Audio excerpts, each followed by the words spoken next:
Marcus Speaks. What's happening, everybody? Welcome to another episode of Marcus Speaks. I'm your host, Marcus, and let's get down to the nitty gritty. Let me play some of my theme music so we can get this show started. So, first things first, welcome. How are you doing tonight?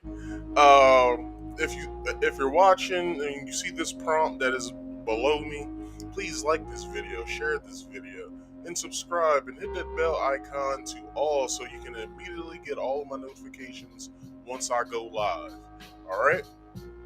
And please do not forget, on Saturdays, this show happens at 6:30 p.m. Eastern Standard Time. I'm usually here a little bit earlier, setting things up in the background and, sending messages out and stuff like that. So, I want you guys to start coming through and start having fun. And read the description; it'll let you know everything that I got going on tonight. Also, please do not forget on Fridays at 6:30 ish p.m. Eastern Standard Time, I go live and do a game stream called Marcus Speaks Play. The only reason why I say 6:30 ish is because I can get here on time, but something usually happens with that. But never mind all of that. But come on through. I usually got a good game that I'm playing all the time. Right now, I'm playing Horizon Forbidden West. If you guys watched last night's stream, it was pretty long. It was almost, I think, 7 hours. So, also, if you want to watch that, you can watch it here as well as my podcast here on my main channel, as well as my second channel, Marcus Speaks Play, that only exclusively does game streams. Alright, so check those links in the description box. I also do my game streams on Twitch. The podcast was on there, but I said forget it for the simple fact that Twitch isn't saving any of my videos. They usually have like a 2-week hold on videos to where they hold each video. For some reason, they're not doing that anymore for me, so I go live over there, but after the stream's done, you won't see the video again. But you can see every video right here on YouTube, either on my main channel, Marcus Speaks, or my second channel, Marcus Speaks Play. Also, if you want to hit me up about a story that's either in the news or something that you just found out that'd be pretty worthy of me going over, let me know in the live chat, which I am looking at right now here to my side. Or if you're watching this replay, you can do that by hitting the comment section. Or if you want to hit me up directly and let me know what it is you want me to talk about one week, just hit me up in my DMs on social media. And the way you can do that is follow me on social media at Instagram at marcus.speaks.podcast, on Facebook at Marcus Speaks. I also have a group page over there, Marcus Speaks Podcast. So go over there and join. Also, you can find me on Twitter at Marcus Speaks 25, username Marcus Speaks Podcast. So please check those links out and let me know, by following me and subscribing to the channels. Do me a real good deal if you hit that like button and start hitting me up either in the comment or the chat box, just for algorithm reasons. And you can also like this video, share this video, and subscribe if you are new. Hit that bell icon on so you can immediately get all of my notifications. Alright? And don't be scared. Drop a live chat. Alright? So, over here on the side, if you're watching this on YouTube, on any device, I have a link that is sitting directly over there. That link is for if you want to come up here on the show and talk to me about any topic that I do tonight. I only have 2 rules, and these are the only 2 rules to follow. And the rules are, rule number 1, you must be on camera, you must mute everything that is in the background, and you must have your camera on so I can know who you are. Alright? Secondly, the only other thing that I ask is this. You must, if you do not want to be on camera while you're waiting to come up, please put your camera on in the background, and once you come up, or I'm ready for you to come up, I'll let you know to turn your camera off so you're not on camera. Alright? Those are the only 2 rules I have. Some other housekeeping things with that. Please keep the cuss words to a minimum. And I don't mind if you cuss, but I just don't want you cussing a lot. Alright? Also,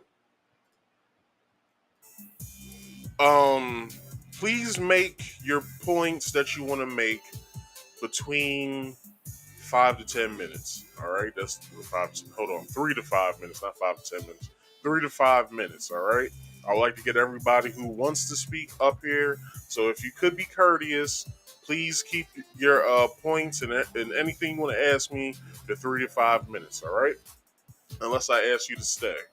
But other than that, let's get on with the show. So, people, if you've watched this show before, you know every time I do this show, I usually have some sort of a video to go along with the points that I'm making in the articles that I'm here to share with you.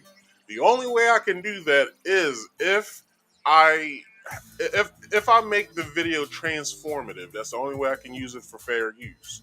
So the only way that I can let you know about this policy in law, policy here on YouTube, law in the land, is by letting you know what fair use is first. But instead of me saying it right now, I'll let my past self tell you. Hello, everyone. I'm going to tell you about fair use. It's the law.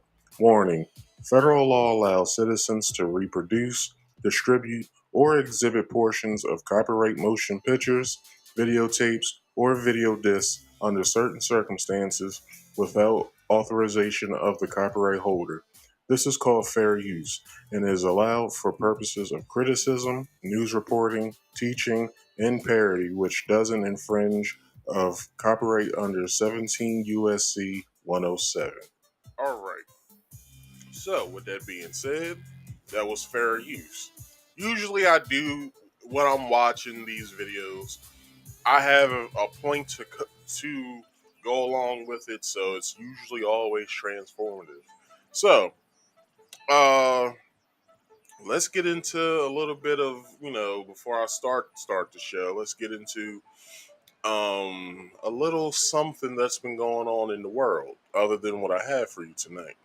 So, if you guys did read the description before watching this show, or if you're just coming in, I will say read the description because it's usually very informative of what I have to talk to you guys about tonight. So, first things first.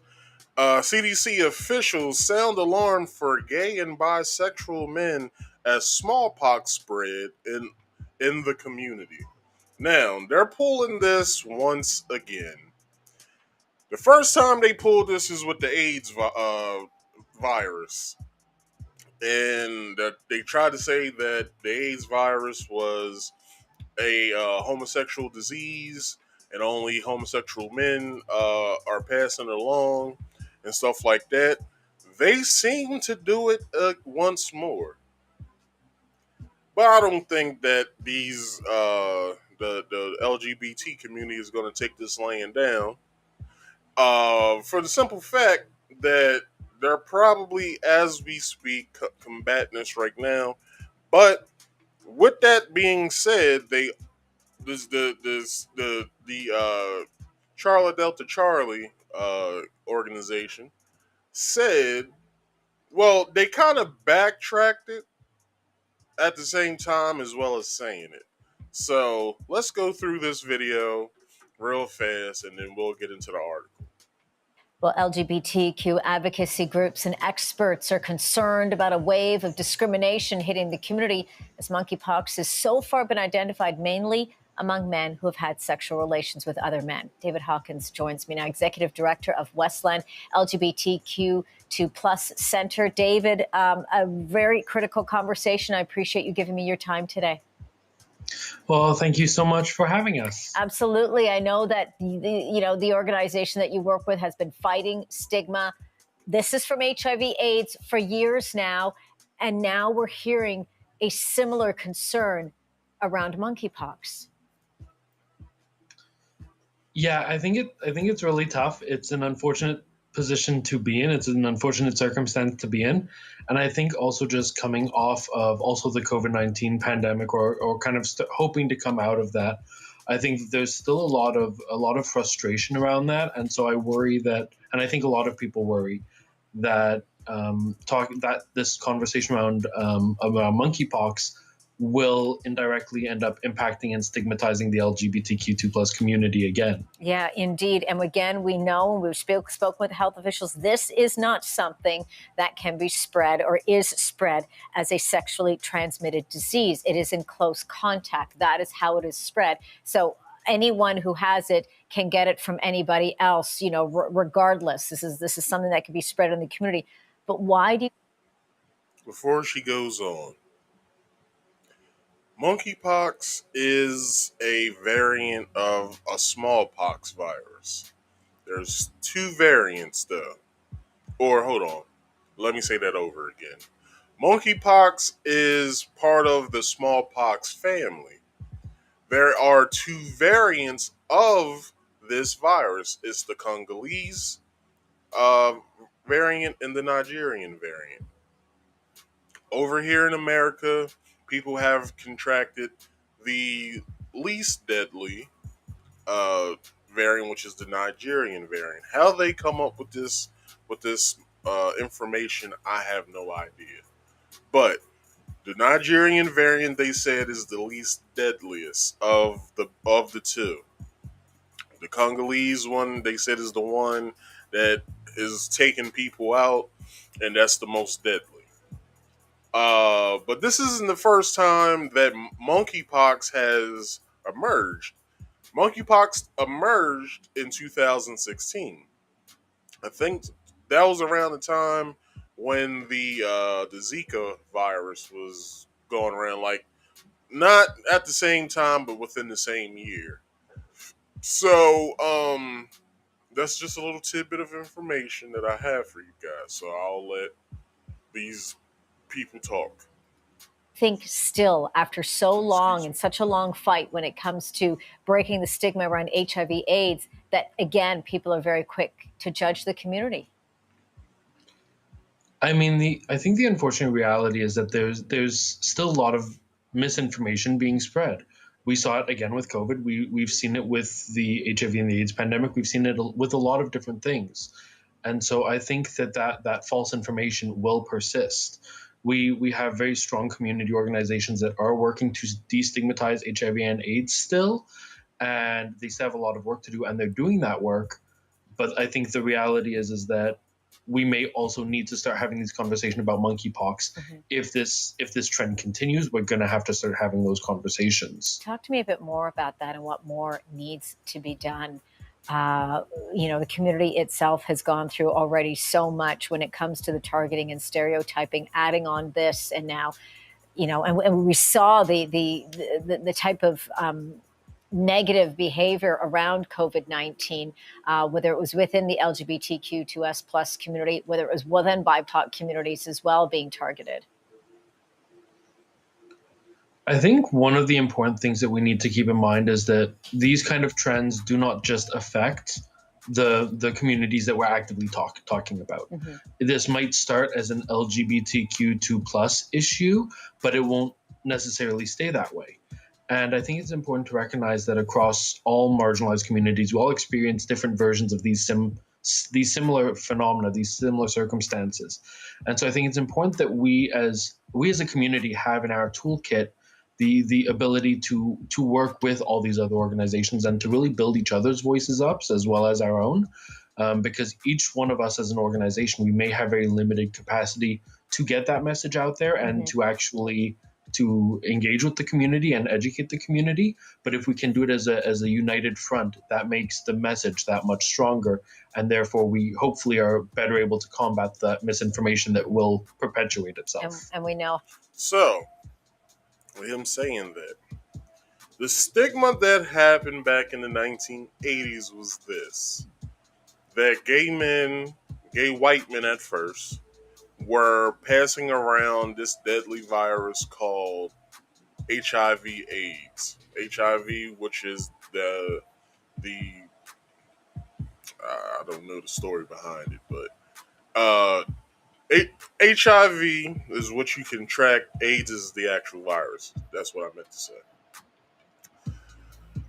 So basically, they stigmatize white gay males for the simple fact that At the time, it was a different time in the world at the time. So with them saying that, like back in the '80s, like it it was it was wrong then. So um, so what wound up happening is the the CDC, which your homeboy Fauci is a part of this. If you guys never watched my show, Dr. Fauci found out about a European scientist of which he did research on the AIDS virus. He found out all the idiosyncrasies of this virus and almost everything about it, how it gets contracted, how, all kinds of things.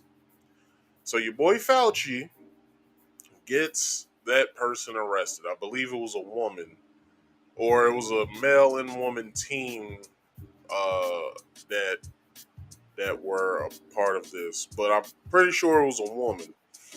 And Fauci got the woman arrested, and then had her research shipped to him so he could go through the research, and thus then we get AIDS here in America, or we had more information from what he was telling us. So then AIDS started to creep into the African American community as well as the Latin community and Hispanic. And then after that, it started to creep into every other community. But mainly, it was being passed around within that time frame. It was being passed around by black women.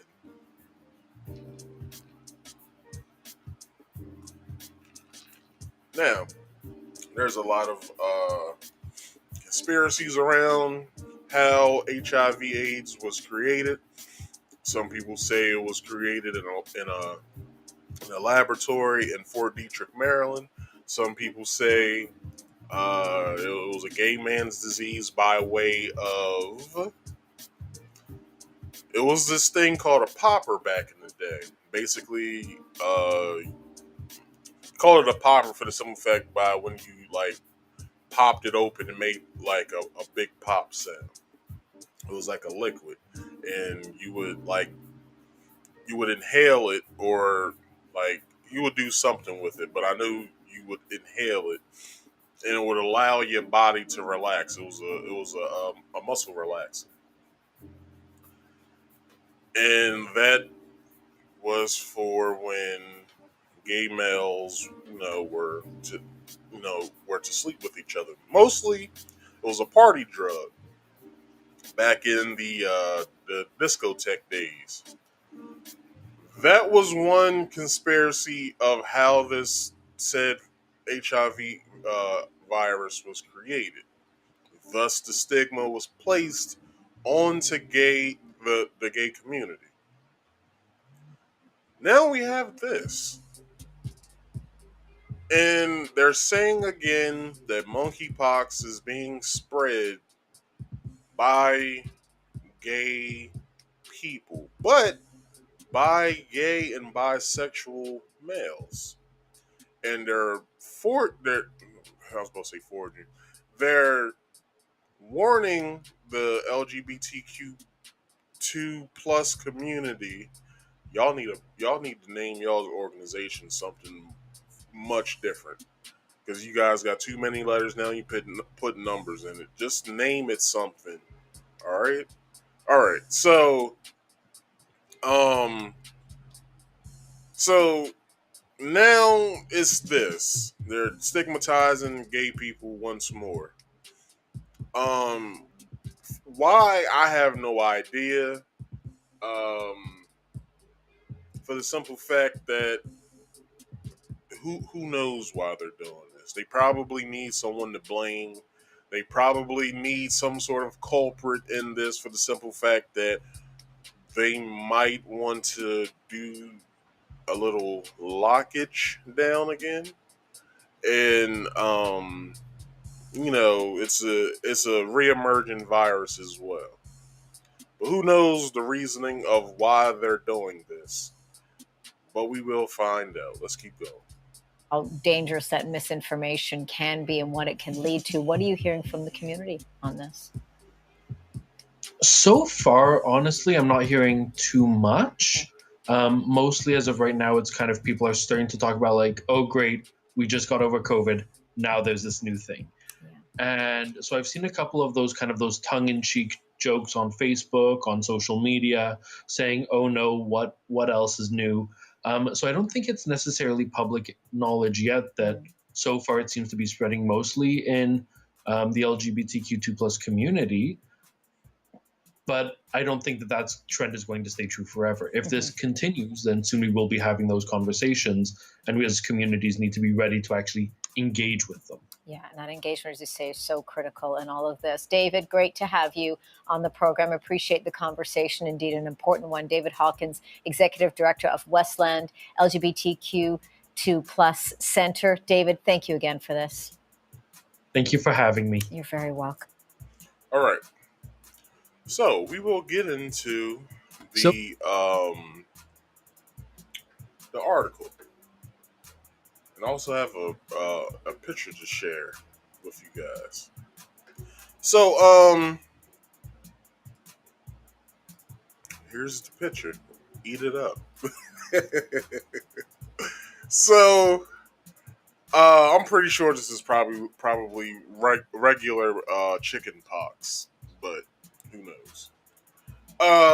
The Center of Disease Control and Prevention on Monday alerted gay and bisexual men that monkeypox appears to be spreading in the community globally, warning people to take precautions if they have been in close contact with someone who may have the virus and to be on the lookout for symptoms. Dr. John Brooks, a CDC official, emphasized that anyone can contract monkeypox through close personal contact, regardless of sexual orientation.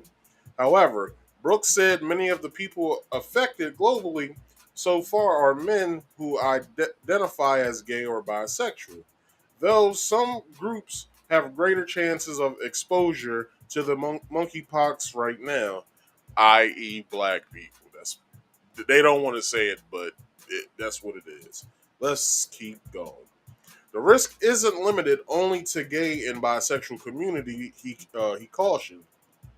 We want to help people make the best informed decisions to protect their health and the health of their community from monkeypox, Brooks said.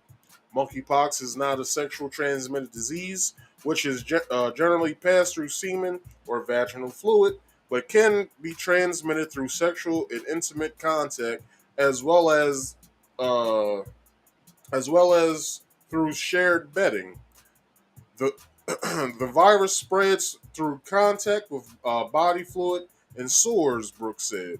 He he added that it's important for physicians and individuals to be aware of the symptoms associated with the monkeypox, particularly anal or genital lesions that can be confused with herpes, syphilis, or chickenpox.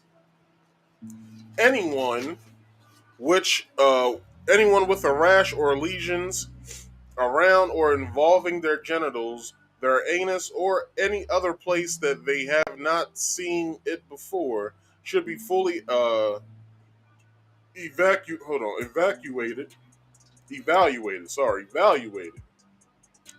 Both for the rash, but particularly for sexual transmitted infection and other illnesses that can cause rash, Brooks said.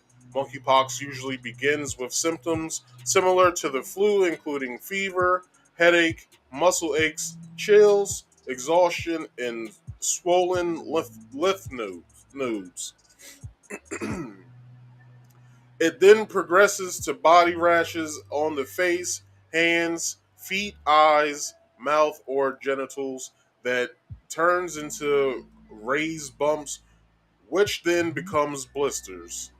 However, the rash has appeared first in some of the recent reported cases, according Dr. Jennifer McQu-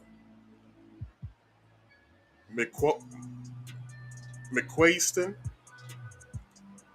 McQuiston, a CDC official. With the virus has a long incubation period. Patients are considered most infectious when they have a rash. Uh, Jennifer said. Through monkeypox can spread. Hold on. Though monkeypox can spread through respiratory droplets, the virus comes from infected lesions in the throat and mouth that can expel it into the air. But transmission from respiratory droplets requires prolonged face-to-face contact, according to the CDC. This is not COVID, Jennifer said. Respiratory spread is not the predominant worry. It is contact and intimate contact in the current outbreak setting and population. The U.S. has confirmed one case of monkeypox in Massachusetts and four cases of orthopox in New York City, Florida, and Utah, according to Dr. Jennifer McQuiston. State labs have tests that can identify orthopox, which are presumed to be monkeypox. But they have to be sent to the CDC in Atlanta for further analysis to confirm that diagnosis. McQuiston said, or McQuiston. I keep saying McQuiston. The cases identified in the U.S. are are a milder West African strain. McQuiston said. Most people who catch the virus recover in 2 to 4 weeks without significant treatments. And said the World Health Organization has identified about 200 confirmed or suspected monkeypox cases across at least a dozen countries in Europe and North America in recent days. It's unusual, though not unheard of, for monkeypox cases to be found outside a handful of West and Central African nations where the virus is endemic. There, there has been a surge of cases in Nigeria in recent years, but the cases identified around the world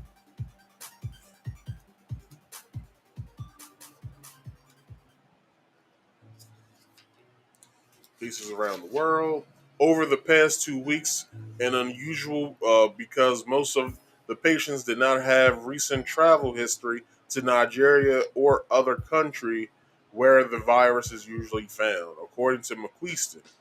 The smallpox vaccine appears to be about 85% effective at preventing monkeypox based on research in Africa, according to the CDC.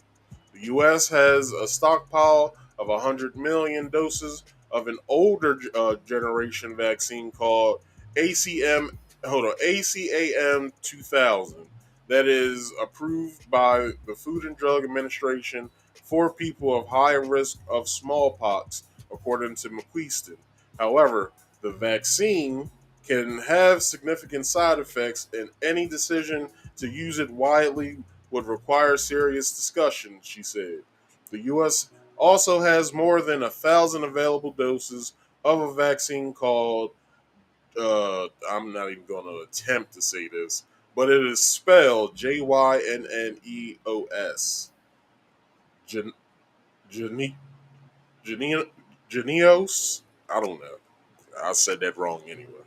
So that is FDA approved for people ages 18 and older at risk of monkeypox or smallpox. It is administered as two shots and doesn't have the same risk of severe side effects. McQuiston said the number of doses should increase quickly in the coming weeks as the vaccine maker boosts production. We are hoping to maximize vaccine distribution to those that we know would benefit from it. So, those are people who have had contact with a known monkeypox patient, healthcare worker, very close personal contact, and those in particular who might be at risk for severe disease, McQueeston said. So that's what's going on with that. That's what's going on right now. And if you guys don't know, now you know. I first heard of this happening last week with the monkeypox thing that is happening, and they want to precaution people that there is a new smallpox variant out there. It has two variants of its own, so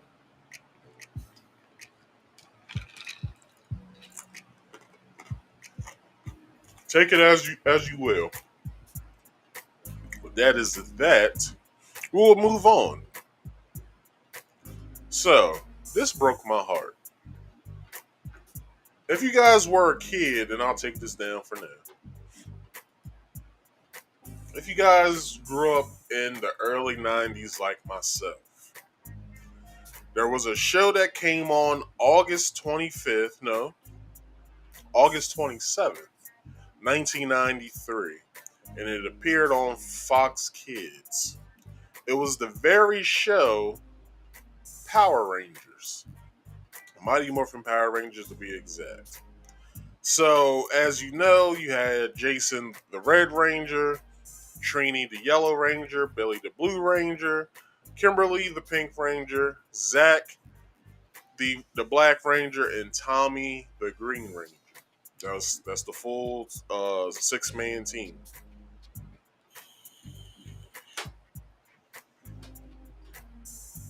As you guys also know, they move on and they go on with their lives, and they do what they must in society. Some stay as actors, some went into the military, some became martial arts instructors, and some still are actors or, if not, directors right now, or screenwriters. But the guy who played Jason Lee Scott, the very actor who played Jason, Austin St. John. Now you guys may be wondering, what happened? What's going on with Austin St. John? Did he die? Is that the reason why your heart is broken, Marcus? No. My heart is broken is for this very reason. He committed COVID fraud. He committed COVID fraud. That's the reason why my heart is broken. Cause you okay, some things don't leave you as a kid, right? I used to watch this dude save the world 6 days a week. After school and early morning on Saturday. For some reason, a camera was always there to capture them saving the world. And I was always jovial into seeing the Power Rangers kick ass. But I guess when you retire as a Power Ranger, there really isn't any money behind doing it, right? So you gotta get creative. And he got too goddamn creative this time around. And he committed fraud. So I will let the Sixth Ranger YouTube channel to tell us what actually happened. So it looks like Austin St. John, better known to us Power Ranger fans as Jason Lee Scott, the original Red Power Ranger, may be heading to prison. Let's find out what's going on.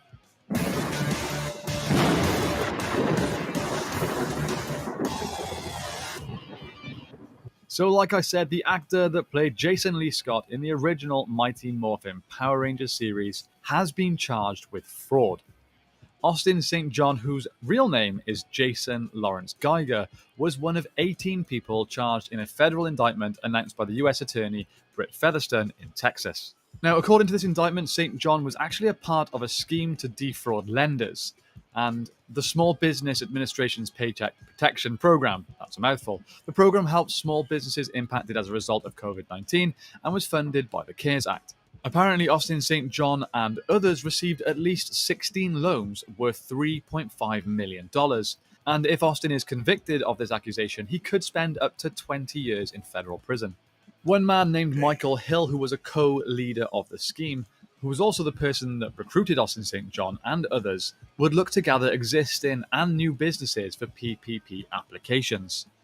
Now, why would you do that? So, the screenshot that he has right here, from what I believe, was the screenshot that he has right here, I think, is from one of the newer seasons that he was on. I don't know. I don't watch Power Rangers anymore. I might peek in every now and again to see what the suits look like and, see how everything is and how they're starting the stories out, but I don't watch it. I might, like I said, I only watch maybe the first or maybe the second episode, and just to see, how they're doing everything, and then usually their six rangers are usually are introduced in, like, I don't know, later in the season. I usually go and look at that suit to see what that looks like, what the power is. Other than that, I don't watch it. It's just, childhood thing, seeing a childhood show that you grew up on continue going 30 years later. Is it 30 years now? I think it's 30 years. Almost 30 years. Come next year, it will be on for 30 years. 29 right now to be exact. So, yeah, man, I don't know how to really swing this for the simple fact that from what I know of Austin St. John's life is that he's a paramedic. He served in the military, I believe the Army to be exact. And he then, after his deployment in Afghanistan, I believe, he became a paramedic. And I'm pretty sure it's good money behind being a paramedic. I dated a paramedic. She was making good money. So what will possess you to then say, you know what? Hold on, not only was he a paramedic, the picture over here is from him being at either Comic-Cons or Power Morphicons. Power Rangers have their own conventions basically all year round in selected cities. So what will possess you to do this? For the simple fact is that you can charge for people to take pictures with you. You can charge for your autograph. I'm pretty sure you can get linked up with Hasbro because Hasbro has the license to Power Rangers now. I'm pretty sure you can link up with Hasbro, be like, hey, this is Austin St. John, played the Red Ranger. I see that you guys are, you know, remaking a lot of the old toys. I would like to strike a deal. I would like to come in and meet with a couple of the reps. For when we do our Power Morphicons, I would like to, grab some merch as well, some toys and stuff to sign and to pass out and stuff like that. Is there a way I can do that? So not only will you be getting a bulk deal of getting Red Ranger toys made for you, which they're making, from what I know, they're making damn near everything from Mighty Morphin up until now. So why is it that you're defrauding the government with PPP loans? Now, if you have a small business, which I believe you go into these Power Morphicons and showing your face would possibly be you having a small business. Now, I've never been to any of them, so I don't know. I really don't have a clue of what they do in these Power Morphicons. I'm pretty sure it's just as the same as Comic Cons, where people come dressed up as their favorite ranger from whatever season. They look. I know that they have panel discussions. The nerds ask them questions about various episodes that they've done. I've heard so many stupid ass questions being asked to them, such as this. A nerd came up and asked Amy Jo Johnson, which played Kimberly the Pink Ranger, the first Pink Ranger, and said, and Jason David Frank, who played Tommy, they were on the same panel together. The nerd asked both of them, so when you were in episode 30, oh no, I think it was episode 39, he said. Episode 39, and you and Tommy were fighting the putties. Did you think that you were going to get out of that or not? And I'm like, what is a TV show? What are you talking about, sir? Like, it's like we all know that there are fans and then there are fanatics. He was a fanatic. So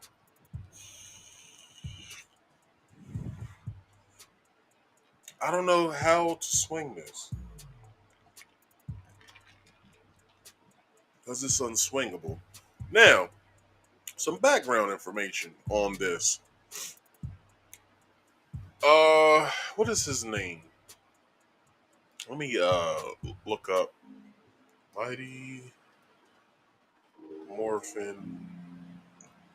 Spell Morphin. Power Rangers cast. Because I don't want to get anybody's name wrong. Where's he at? So there's Amy Jo Johnson, also St. John, Jason David Frank, Walter Emmanuel Jones, Thai Trang, David Yost, Karen Ashley, Johnny Young Bosch, Jason Narvey, Ed Neal, David Fielding, Catherine. Where's he at?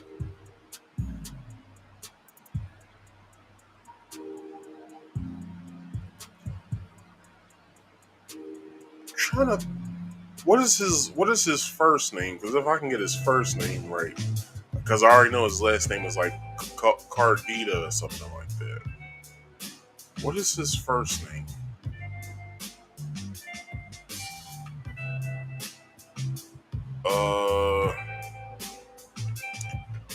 Mighty Morphing Power Rangers. Red.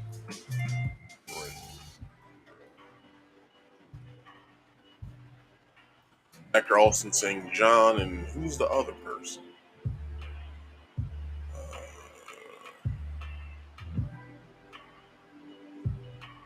Oh yeah, so Austin St. John's real name is Jason Lawrence Geiger. And he's 47 of McKinney, Texas. But from what I understand, when he was a paramedic, he was living in D.C. So I don't. But who's the other guy? I forgot the other guy's name. Okay, there we go. Rocky DeSantos is Stephen Antonio Carditas. So there was a Daily Mail And let me see if I can bring this picture up. Do they have like a side by side of what he looked like then to what he looks like now? All right, forget it. I'll just show the picture that I have now.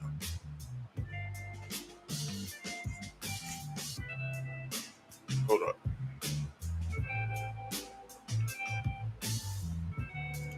All right, so this is Stephen Carditas, right? And you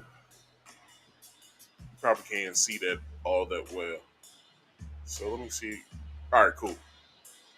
So this is Stephen Carditas. He played the Red Mighty Morphing Power Ranger when Austin St. John left.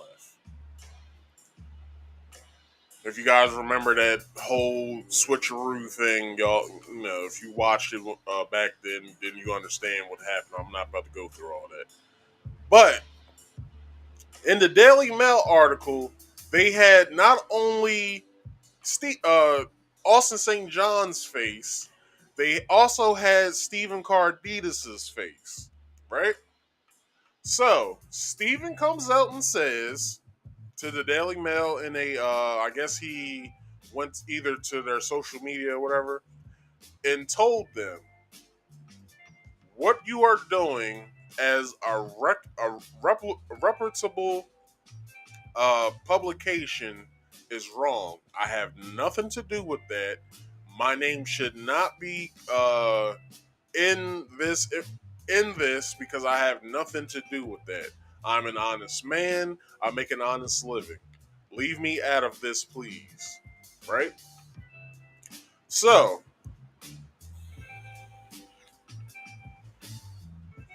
I don't know if the Daily Mail retracted what they wrote,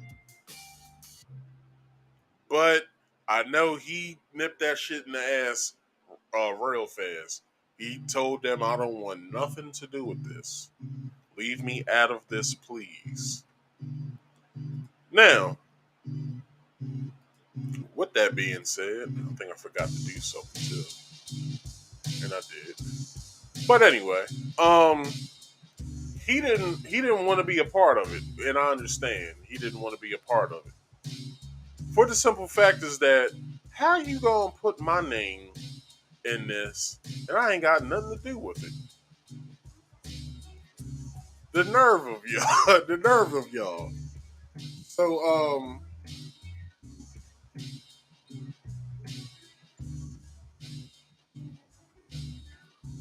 it's crazy. Like it's like a whole bunch of stuff happening right now. With this, but they arrested him, and I'll get into that in a minute. And I just want to send a couple some stuff off on my social media real fast.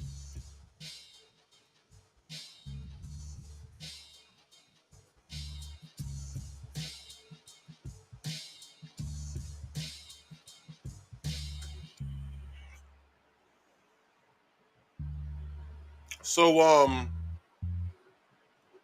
yeah, that's what's going on with that, and I'll let this video uh play through. All right, let me quit messing around.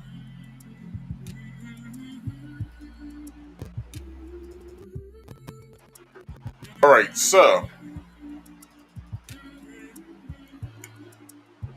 let's continue with the video.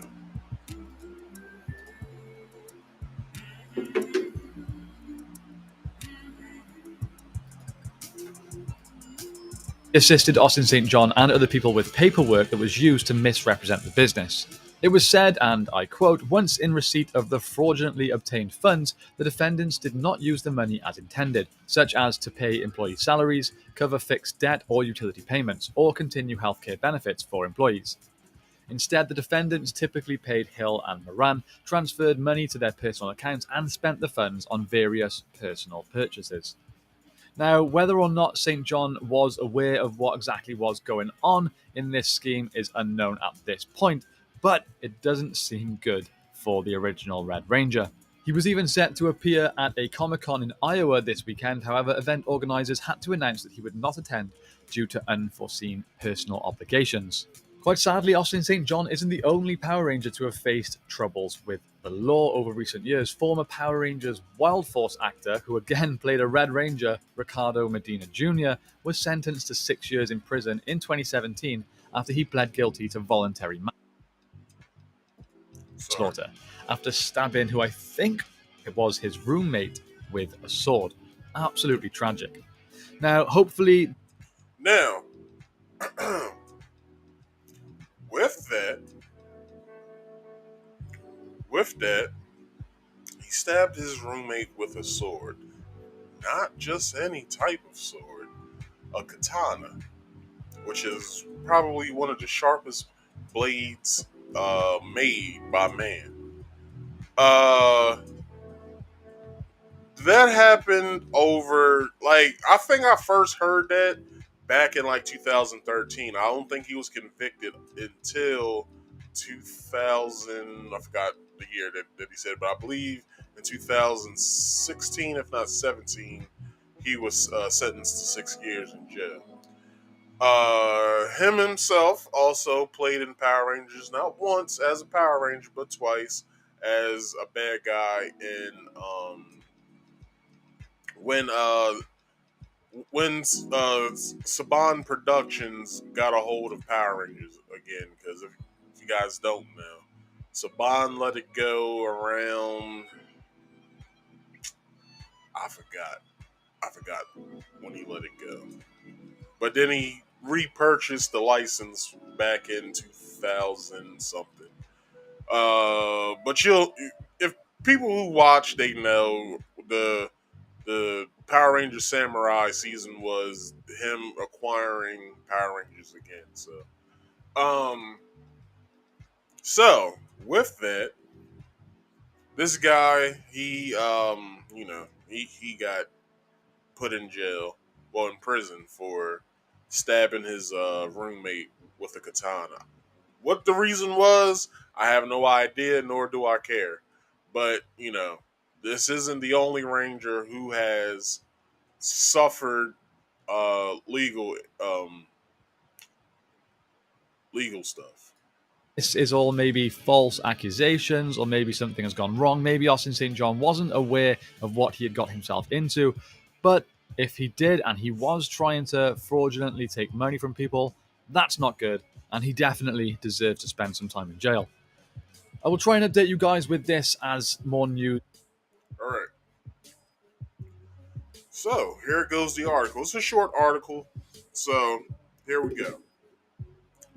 A statement was posted on Austin St. John's Instagram saying he's a father, husband, role model, and friend to many. The indictment detailed today is populated by a multitude of individuals, the majority of which Austin has no knowledge of and has never met or interacted with.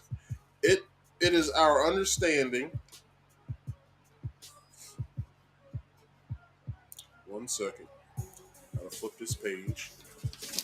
Hold on. Let me read that again. So it is our understanding that Austin put his faith, reputation, and finances in the hands of third parties whose goals were self-centered and ultimately manipulated and betrayed his trust.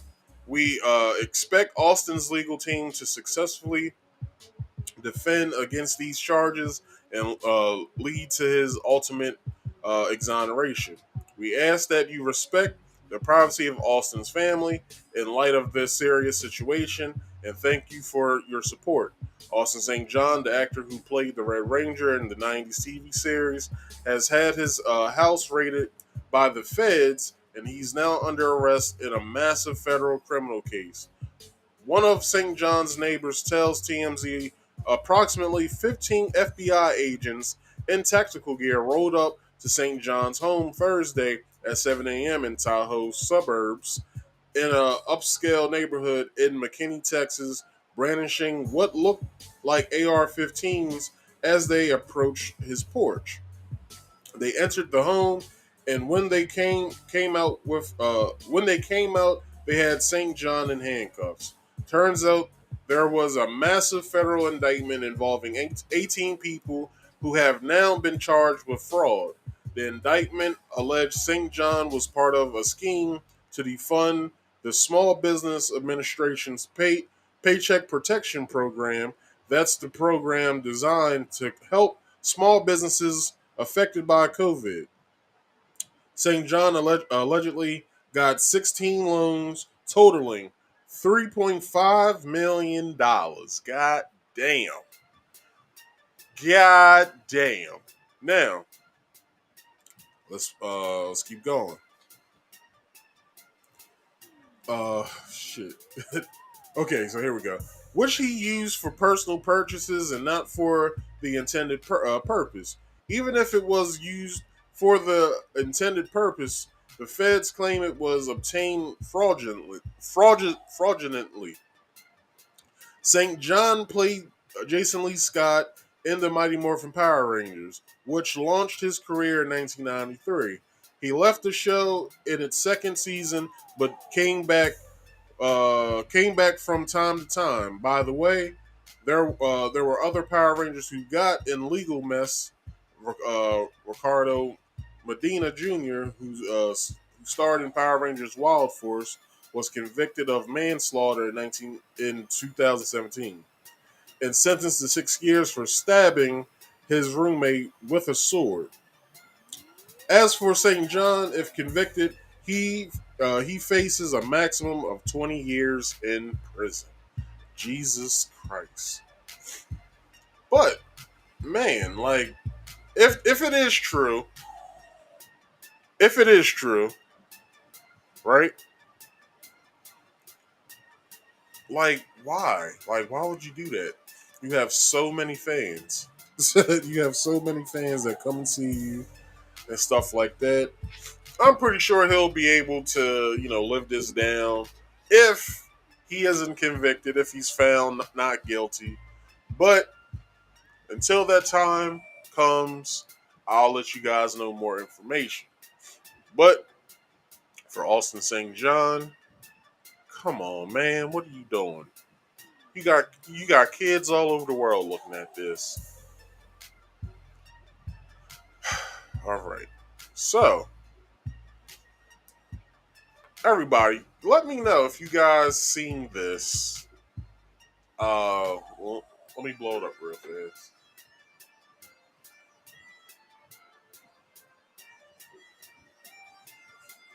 Did you guys see this week? This fight at that New Jersey airport?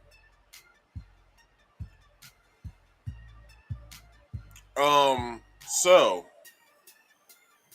this is what happened, and I will show you in just a minute. I have the full video, not just the video that's floating around here on YouTube. I actually had to find this damn thing. So here we go. The United Airlines employee caught in shocking video slugging it out with a former NFL player at Newark Airport last week has been fired, the Post has learned. United Ground Express informed us that the employee has been... the full video? The United Airlines employee caught in shocking video slugging it out with a former NFL player. Alright, so this is what I'm going to have to do, because that's not the full video.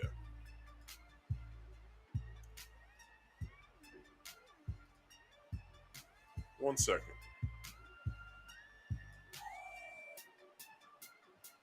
Now, I wonder if I can show this. I can't show it like that. Okay, I'll give you guys what I can give you. So, let's take this video down. Let's bring this up. Here we go.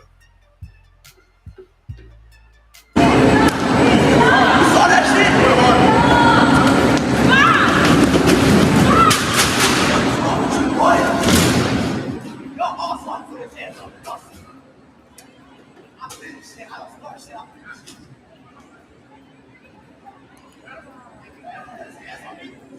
You want some more? He wants more. You want more? You want more?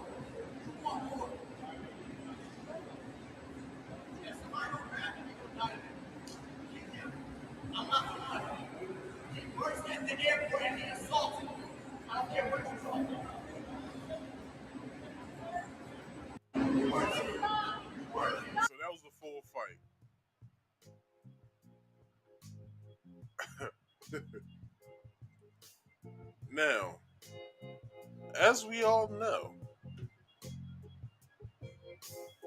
the young black man that was assaulted is an NFL football player. What I believe, he plays for the Broncos, I believe. If not the Seattle Seahawks, but who knows? So he as you saw, he didn't start the fight. So who knows what was the reason for the airlines worker to do this? Who knows? Now, I'd say this: if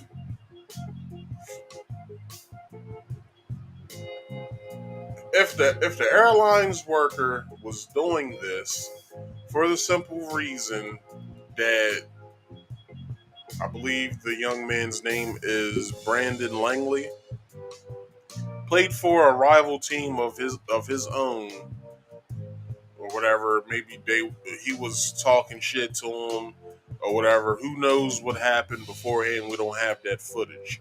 But this is what I will say. That is incredibly unprofessional if you are having those types of discussions.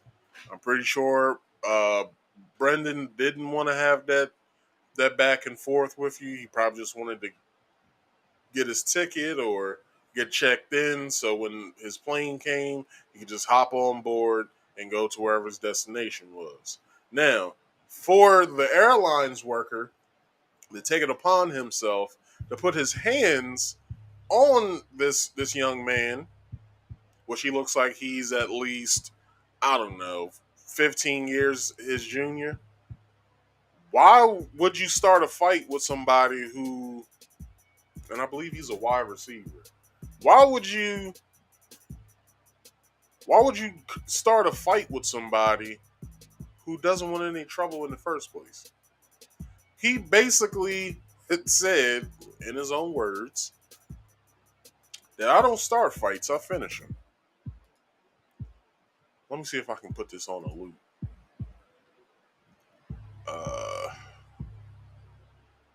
What is...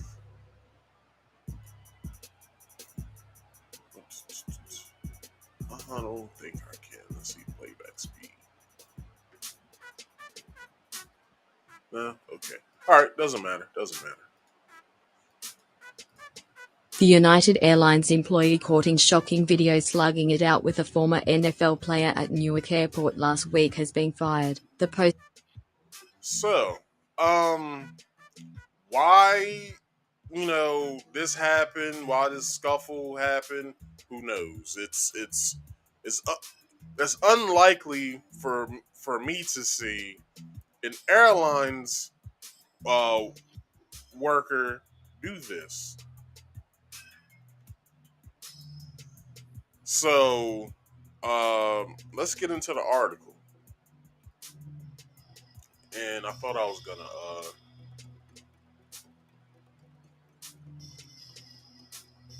hold on. All right, there we go. That's where I wanted to pause it at.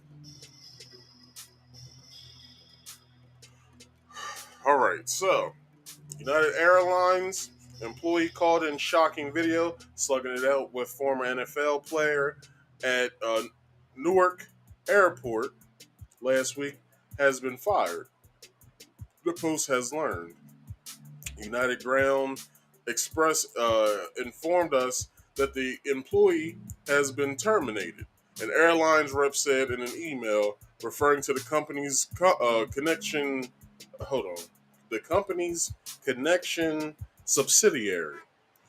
The viral footage captured the unidentified worker shoving ex-Denver Broncos cornerback Brendan Langley, 27, who then unleashed a flurry of blows that sent the employee reeling about 11 a.m.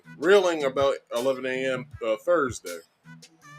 The dazed uniformed staffer then puts up his dukes and proceeded to slap the much larger athlete across the face.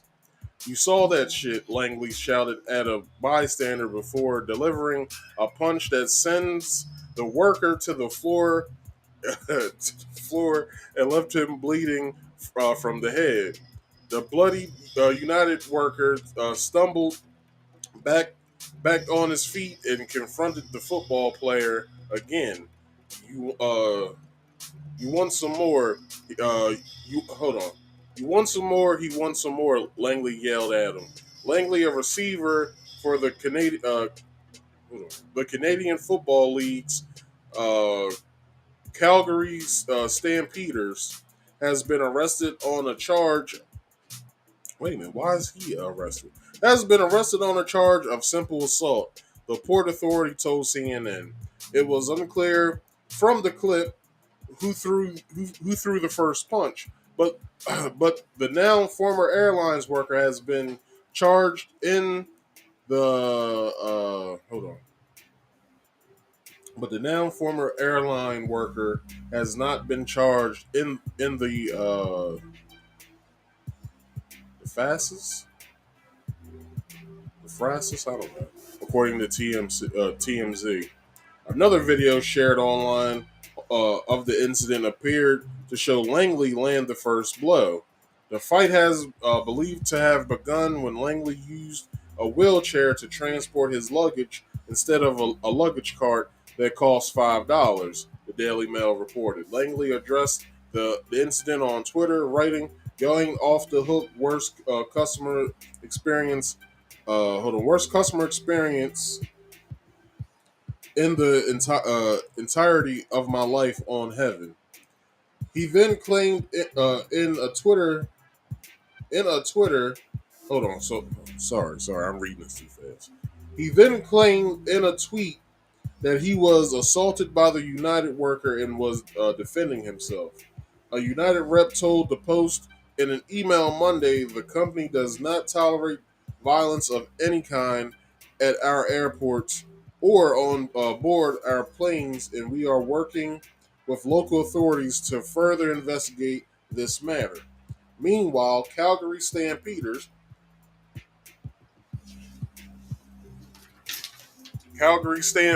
said they are investigating the incident involving their player. The Calgary Stampeders Football Club is aware of the reports concerning Brendan Langley, the Stampeders told CNN in a statement. The team is currently looking into the matter in order to learn the full details and will have no further comment until the investigation is complete, the team added.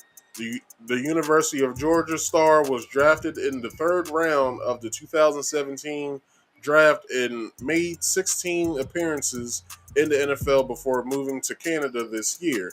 The Post has reached out to CFL for comment. The Port Authority police have not responded to an inquiry about possible charges against the fired worker.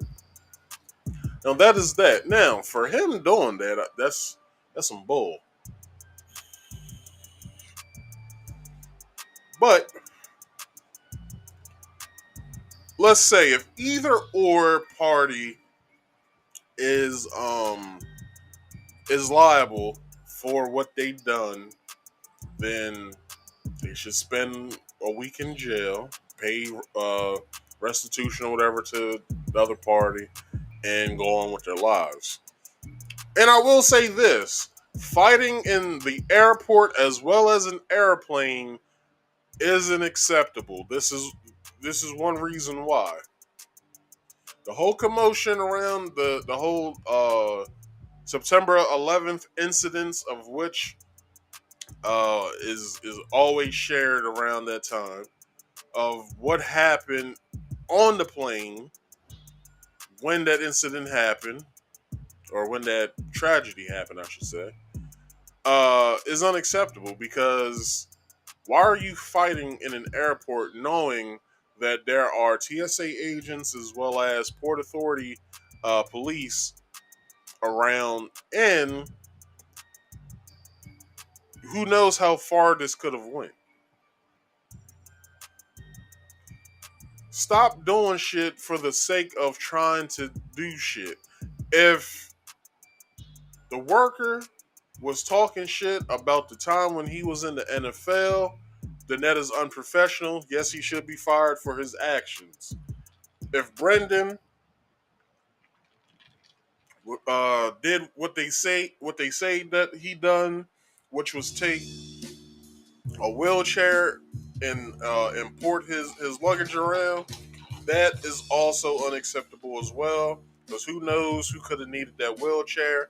There are luggage carts, as said in the article, that he could have used. It's only $5. I'm pretty sure he has $5 on him to port his luggage around. Now, if the CFL ain't paying shit, then you should quit the CFL as well and find a new sport to play. But I would say this to end this segment is quit doing shit in airports and on planes. It's dangerous. You know how scary people are. Quit doing shit. All right? It's not that serious. If you can't work it out with words, and it has to be taken to that, go and find someone to handle that situation instead of handling it yourself. That was stupid for any of you guys to do that. It was stupid. Now, someone is fired now. Who knows if he has a family of his own or not? Who knows? But now, I'm pretty sure Brendan is probably suspended until further notice, until this investigation gets completed. So now Brendan can't play football. Do you see the chain of events that happen when you think for a second and not for a long period of time of what the repercussions would be? That was very dumb. Now someone is out of a job, their face is plastered all over the damn internet. Now, if the guy goes and tries to find another job somewhere else, and they ask for social media background checks, this will pop up. And then he may not get hired for the simple fact that it shows that he, while at work, gets very combative and abusive. With Brendan, it shows that he cannot contain his composure while in public. Do you see how stupid this looks? This is just dumb. All right, next story. Get the fuck off my screen, y'all dumbasses. All right, if you guys haven't known about what's happening right now in Texas, then you're living under a rock, and I don't know what the hell's wrong with you. But I want to say this real fast. There's a certain YouTuber that made some fucked up comments Thursday night.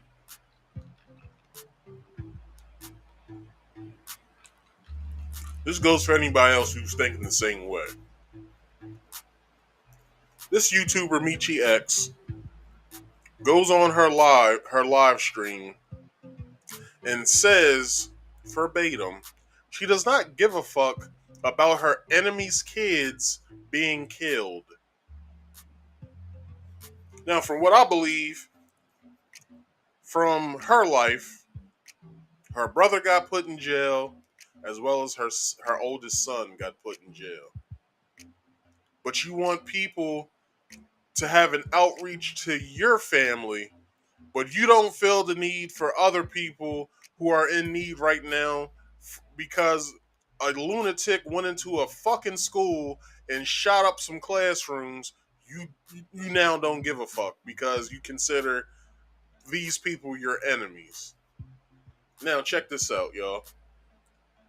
I don't give a fuck how old these people are. And I don't care what type of feelings I may have about certain people in this country. I don't hold that against kids. Now, I'm not a racist. I tell you guys that now. I'm not a racist. Nor could I be a racist by definition. Nor am I a bigot. I just have certain thoughts about certain races and people of those races. Not all, but some. But I will not take that out on kids. That is fucking lunacy. Just like how this asshole fucking went into the goddamn school and shot some fucking kids to death. Now, to you, Michi X, if you ever see this, I know you'll make a live about this and say how stupid I am and all this other shit and start cussing and all that other bullshit. Look, check this out, Michi X. You're just as bad as the races you talk about. If not worse, because you talked about kids in this sense. These are innocent children who didn't deserve to be killed, Michi. You're a fucking heartless asshole. And with that being said, if any of this ever happens to your children, I hope no one ever comes to your fucking aid as well. How about that? Now, people, I have a video to play. I just wanted to get that out the way before I started this. And here we go.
Day after entering the school, sorry, you guys which did was not hear filled with any some of sick. that. Here we go. Starting from the top. America is reeling from the painful reality of another mass shooting. This latest massacre at an elementary school in a small Texas town. Here is the latest at 10. Texas officials report 19 children and at least 2 adults killed. The 18-year-old gunman, a high school student, fatally wounded by police. Authorities say he carried 2 firearms, including a rifle, and wore body armor. President Biden addressing the nation late today, saying it's time to act to stop gun violence. And here is a look at where it happened. Robb Elementary School in Uvalde, Texas, a city of 16,000, about 85 miles west of San Antonio, mostly middle class and predominantly Hispanic. We have live team coverage on the shooting, the gunman, and reaction from the White House to here in Southern California. We begin with Mary Beth McDade live in studio with what we're learning about this tragedy. MB? Sheriff authorities say it was a lone gunman that carried out the deadliest school shooting in Texas history. According to the Texas Department of Public Safety, as soon as he entered that school, he started shooting at children, teachers, whoever was in his way. The Associated Press is reporting that it was a Border Patrol agent who was nearby that rushed in without backup and killed the gunman. Video has surfaced allegedly showing suspected gunman, 18-year-old Salvador Ramos, entering Robb Elementary in Uvalde, Texas. Police say armed with a rifle and handgun and wearing body armor. Now, some people will ask, How did he get into the school?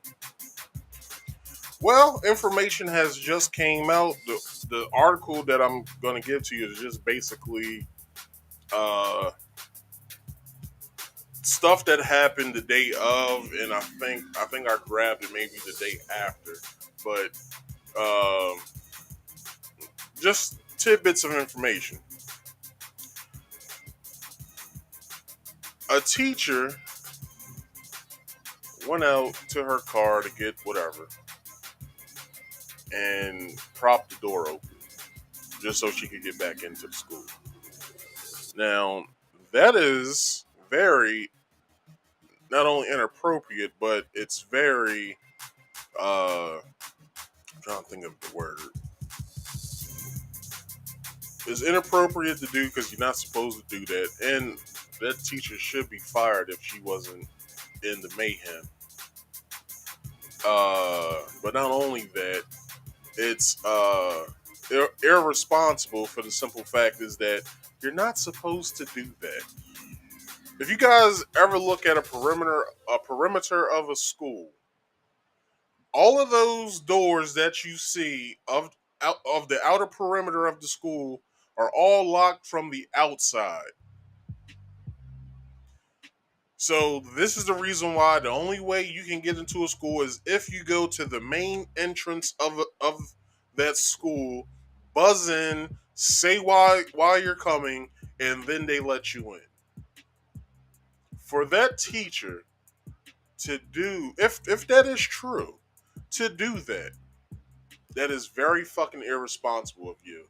You just allowed someone in the chain of events, like how. This is one thing that I have to say.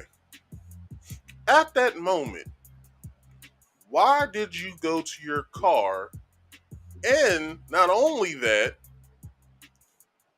how would this motherfucker know to go to said school at the time that the doors propped open? Now, some people may be asking, well, where was the school resource officer? The school resource officer was nowhere to fucking be found. Some of the stories are saying this is that he had an altercation with the guy. He had a little scuffle with him. But the school resource officer is still alive. Not only that, the cops who were on the scene created a fucking perimeter and a base of command so they could then get intel to know what was going on in the school so then that they could go in. Now, I was alive when Columbine happened. That was the very same mistake that they did that day. I think it was in April of '99 that happened. March or April of '99.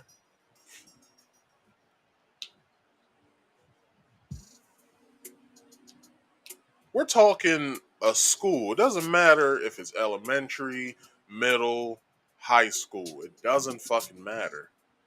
There are children, defenseless children, in this school, and you choose to scoot your ass to do nothing. Now we have 19 children dead, two adults, which are the teachers that are dead now because of someone's irresponsibility of knowing not to prop open a damn door. The only time that a door should be propped open like that is if the school resource officer is in front of it. But he was nowhere to be found.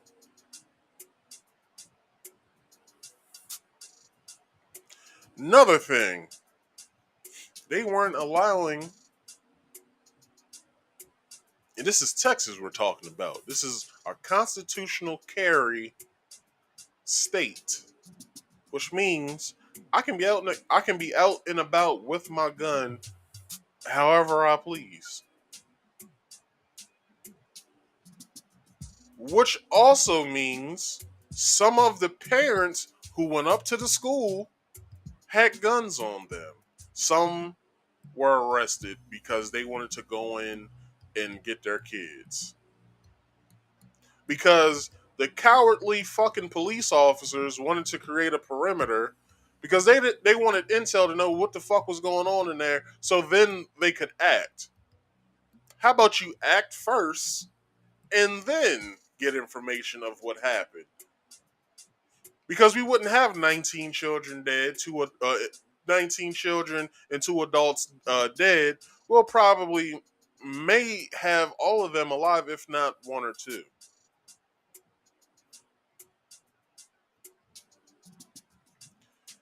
This is bad police work, people. Then you got the chief, not the chief, but the spokesperson of the Uvalde Police Department speaking out. I don't have that video because I don't want you guys to see the bullshit that he has to say. Nothing but excuses. There's a whole bunch. Like, when I hear kids are dead and then motherfuckers want to come out talking about, well, with police work, now you're making excuses now. It's parents who wanted to go in and get their kids who had the guns, and if they had to engage with the person, they probably would have shot and killed them. Probably would have been better police. It would have been better work than police probably could have ever did in Uvalde. But this is unacceptable, people.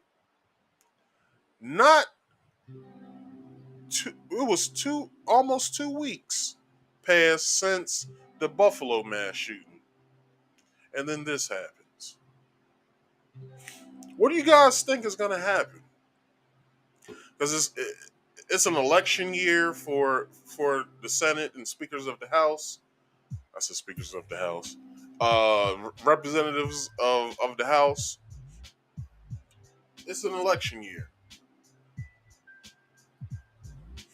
And motherfuckers is going to grift that's doing that job as much as possible to get their to keep themselves as a senator. The bullshit that happened the day of was, what's his name? Beto O'Rourke, during a press conference, stood up and interrupted the press conference to spout political rhetoric in a time where parents were grieving for kids and friends of family was grieving for kids, and the 2 adults which were teachers, their families are grieving as well because they lost a loved one. What the fuck are you doing, Beto? This ain't the time to be talking about we need gun reform, and then fucking Biden coming out his damn mouth talking about this country needs gun reform. No, dumbass. We don't need gun reform. Because it's not the gun that's killing the person. It's the person behind the bitch that's killing the people. We don't need gun reform. We need some sort of reform after this dumbass goddamn pandemic that happened that's causing all these fucking crazy people to come out of the woodwork and do the dumb shit that they want to do.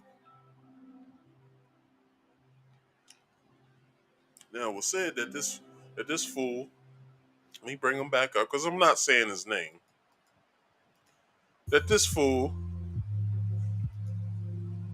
wasn't even 18 that long, and he got $1,900 worth of AR-15s.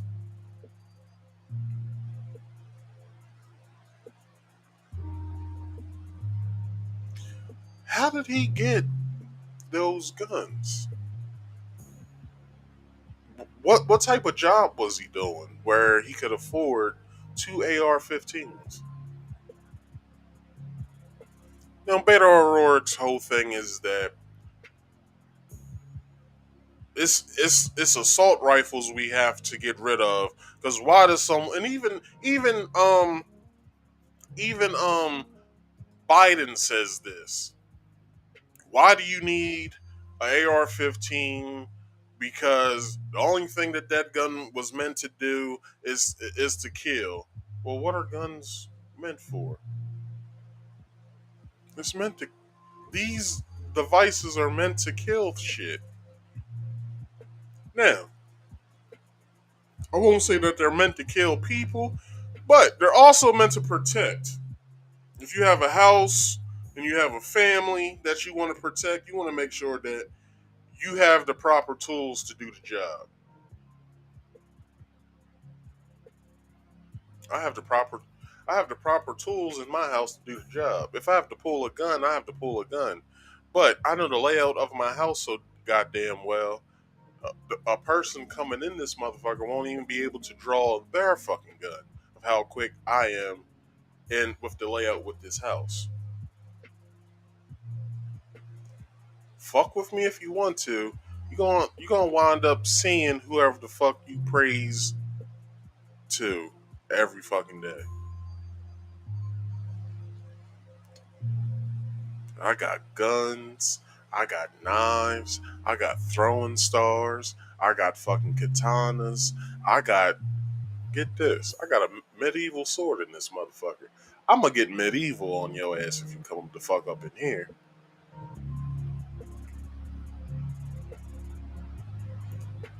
Come the fuck in here if you want to. You will see yourself. you will see the rest of yourself from the neck down, fucking with me. Now, what I have as a parent, but I'm not, but if I was, would I as a parent run into a school where a lunatic is shooting people? You fucking right I would. Arrest me later for murder, because I'm killing whoever the fuck is in there killing motherfuckers. I'm going to fuck in. I'm emptying a clip. Even if he's laying there curdling blood from his mouth, I'm shooting some more. You ain't dead yet, motherfucker. You got to go. Whatever gun I have, I'm emptying the clip, and I'll make sure I got more. Not clip, magazine. Sorry, I'm emptying the magazine. I'm taking the empty one out and putting the next one in, and then keep going. However many magazines I would have on me, I'm making sure that you won't resurrect yourself. Take one out, put one back in, keep going. Take one out, put one back in, keep going. I'm going to fuck ham. The family won't even be able to recognize this motherfucker once I get done.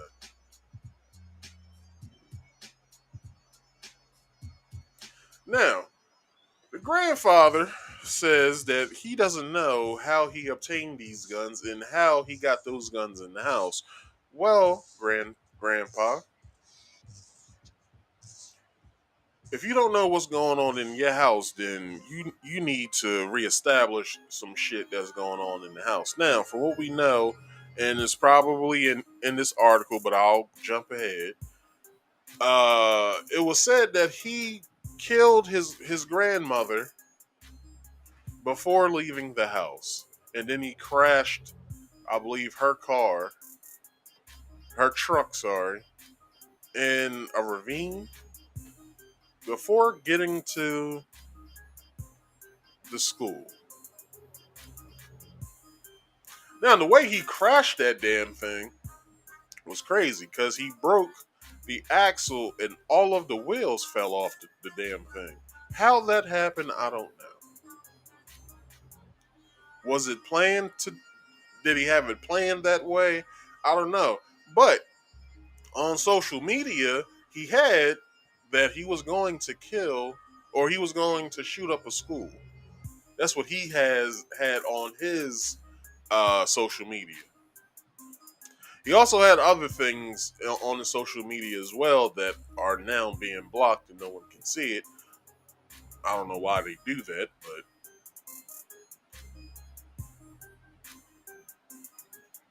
now, people, if you guys don't know about this channel, this year I started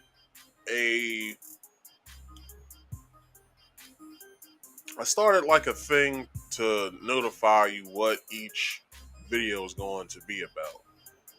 Basically distractions and things that you don't actually see that you should be looking at. That's basically what my theme this year is distractions and looking into things that you thought that well, hold on, how can I explain it? Distractions and things that you are looking at but you're not actually looking at it correctly. Now, a lot of this shit that's going on in the country right now, as far as these mass shootings and craziness, although I won't say it outright that it's a distraction, because it is something that we need to be paying attention to. But I hope you guys do know that world leaders are in, I believe it's Davos, Switzerland right now, with the World Health Organization talking about the World Health Organization taking over protocols and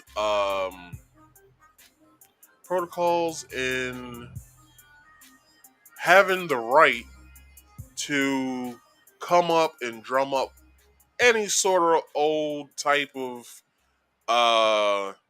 thing if a sickness ailment happens in the world again. Certain places are giving up their rights to do that. It's going to be taken over by the World Health Organization. So whatever that they say should happen is what's going to happen, and no country is going to be in control of that.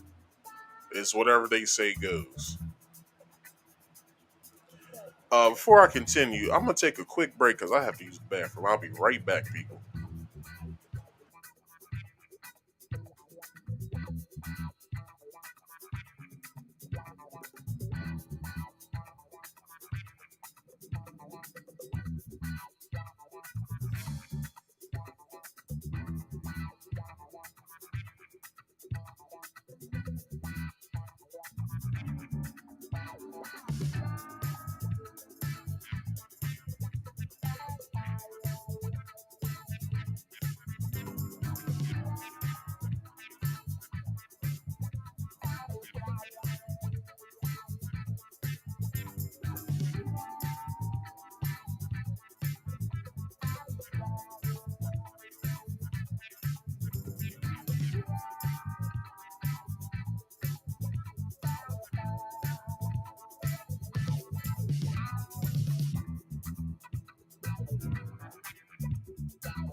All right, so back to my point.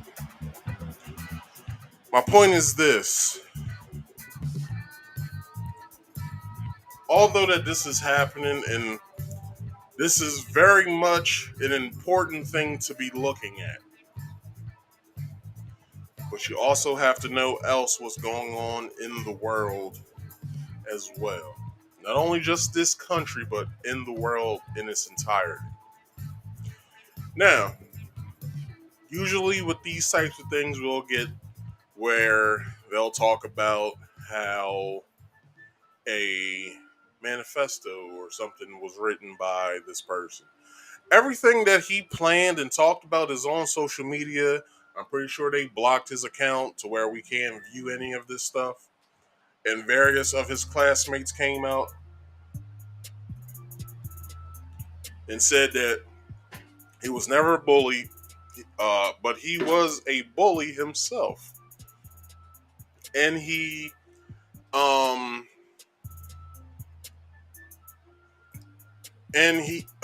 guess on the social media had very uh,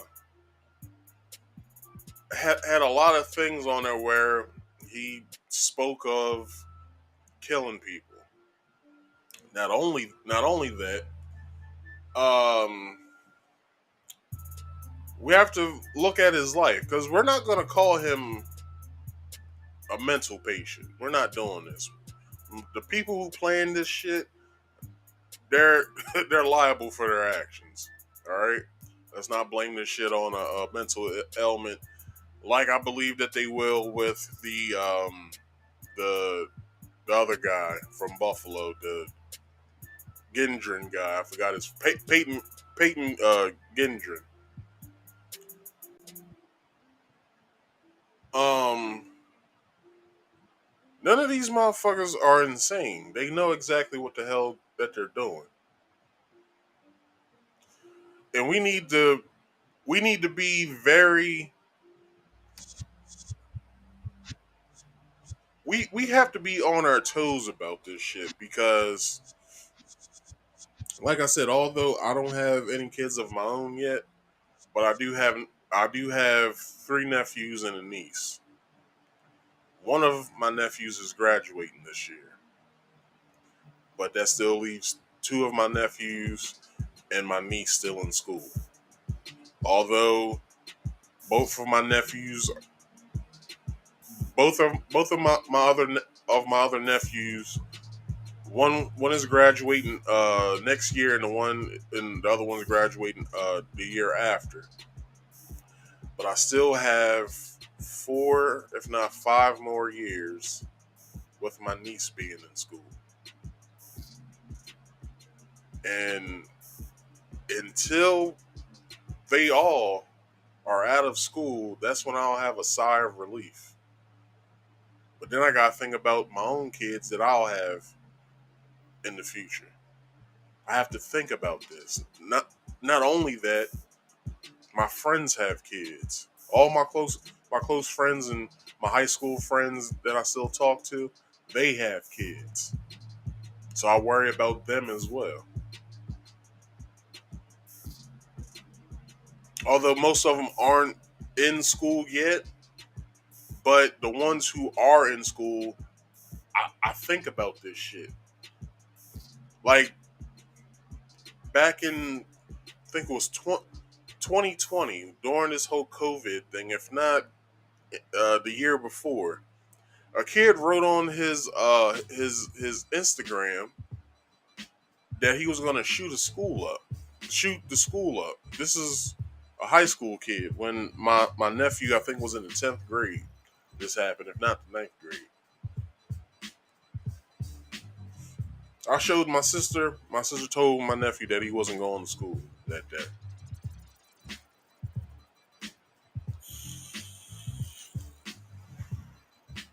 Like I said, although I don't have kids, I make sure I know all the information that I need to know. So just in case some fuck shit's happening in the town I live in, I make sure I let anyone know what's happening and what's going on, and for them to make their own decision of what they want to happen.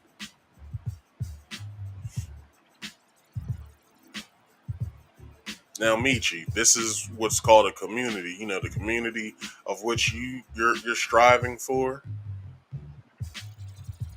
This is what you do in the community, not just the bullshit that you think that you're doing. All right. Now, talk about me all you want on your show. You may not. I don't really give a fuck. But I will say this: I give a damn about the kids that were killed. Unlike you, I give a damn what nationality they are. They're kids. They're innocent. They don't know what the hell's going on in this world. They only know of what their parents tell them and teach them. And when they become adults, who knows if they'll go through with what they was taught. I know I didn't. I grew up a Methodist Christian, and I am now a devout Muslim. I didn't grow up that way. I didn't grow up Muslim. from the world that, from what I knew of Muslims, they were bad people because of the whole 9/11 thing. Until I started to read in and learn about Muslims from my favorite hero, that Malcolm X. I said, okay, well, they're not all that bad. I like to follow in my hero's footsteps. I like to become a Muslim myself because if it made his life better, I know it'll make my life better. That was the decision that I made. Now, like I said, who knows how children will turn out to be when they're grown and on their own. They have the whole world now as their oyster to go into life however they feel they should be in life and stuff. It's no longer up to the parents.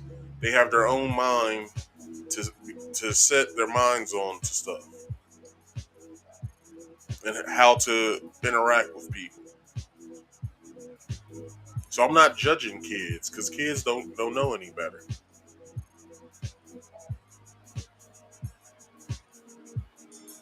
You had 2 teachers die as well. Their families are mourning now for the simple fact that a lunatic wanted to come into a school and kill people.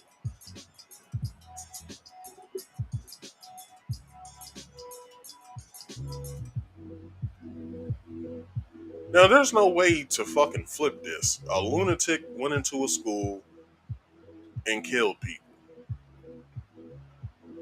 Just like the lunatic who basically did his homework about a place and went into a grocery store and killed people. Just like the person before him who did his homework and went into a church and killed people.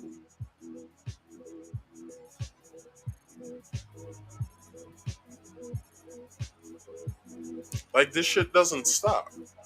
People now, government officials and the president may think that gun reform is the answer. It's not.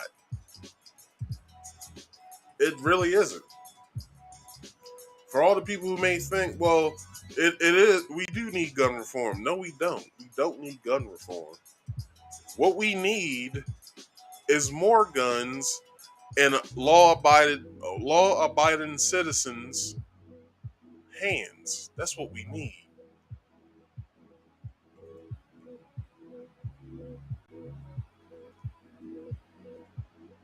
Now, some questions may come up as should teachers be trained in should they have firearms training to where they have a firearm on hand just in case something like this happens? Well, we got to look at the statistics of teachers. Teachers are normally women,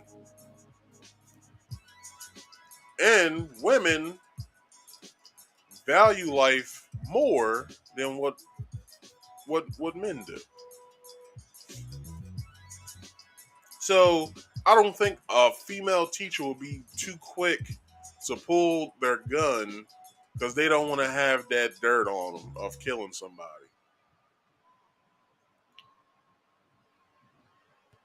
Plus, I wouldn't want guns in school if it's not in a law enforcement officer's hands for this reason.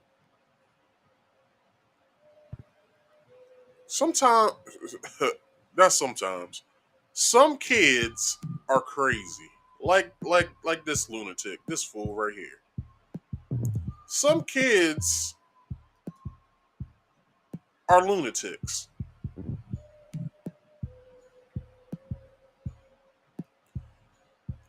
By guns being in school, that means that they have access if they want to carry out a mass shooting in a school.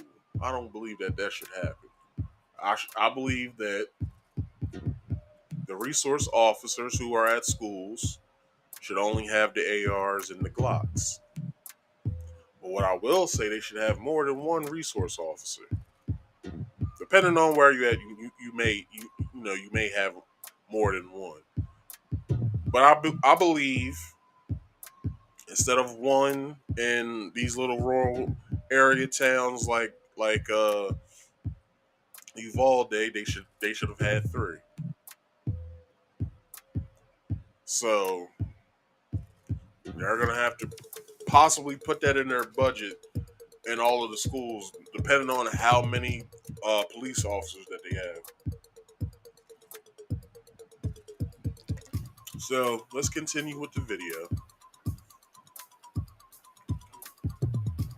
Authorities say after entering the school, which was filled with some 600 second, third, and fourth graders, he unleashed a bloody massacre around 11:30 a.m., killing at least 19 students and 2 teachers and injuring numerous others. Again, my heart was broken today for a small community, and we will need your prayers to get us through this.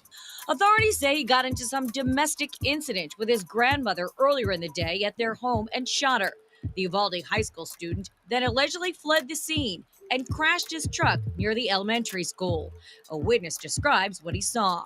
Seen him jump the fence right here. He jumped the fence. He had a backpack and he had a rifle. There was a massive response of law enforcement that flocked to the school. They got into a gun battle with the suspect before killing him. Let me assure you, the intruder is deceased, and we are not actively looking for another individual or any other suspects in this case. Meantime, worried parents rushed to the scene, searching for answers, trying to find out if their child was dead or alive. And nobody's telling me anything. Nobody's telling me anything. And one of the parents were saying that there's kids possibly held at the funeral home. A Texas state senator says the suspect recently purchased 2 assault rifles on his 18th birthday. However, it's not clear if they were used in the mass shooting. Investigators are looking at many things, including his social media accounts. There are pictures of guns and ammunition on what's believed to be his Instagram page and a warning saying, "Kids, be scared." They're also looking into whether he sent a cryptic Instagram message to a random teenage girl in Los Angeles saying he wanted to share a little secret. Meantime, investigators have been combing through his gray Ford F-150, while hearses are seen arriving at the school. Several news outlets are now reporting that Ramos's grandmother that he allegedly shot earlier in the day has now died. Micah, Cheryl, send it back to you guys. Mary Beth, thank you. All right. I'm not going to play the full video. The video is like 9 minutes long, but that gave you all the information that you needed. So, since I ranted a couple times, I'll pick certain portions of this article to read to you guys. So, an 18-year-old gunman opened fire Tuesday at a Texas elementary school, killing at least 19 children as he went, 19 children and 2 adults, as he went from classroom to classroom. Officials said in the deadliest school shooting in nearly a decade, in the latest gruesome moment for a country scared by a string of massacres, the attacker was killed by law enforcement. The death toll also includes 2 adults, authorities said. Governor Greg Abbott, said one of the 2 was a teacher. The assault at Robb Elementary School in the heavenly Latino town of Uvalde was the deadliest shooting at a U.S. school since a gunman killed 20 children and 6 adults at Sandy Hook Elementary in Newton, Connecticut in December 2012. Hours after the attack, families were still awaiting word on their children outside the town civic center, where families were told to await news about their loved ones. The silence was broken reportedly by screams and wailing. "No, please no," one man yelled as he embraced another man. "My heart is broken today." And Hal Harrell, the school district superintendent,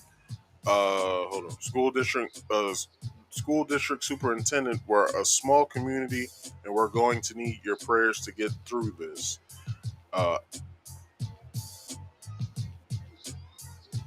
Adolfo Cruz, a 69-year-old uh, condition air conditioning repairman, was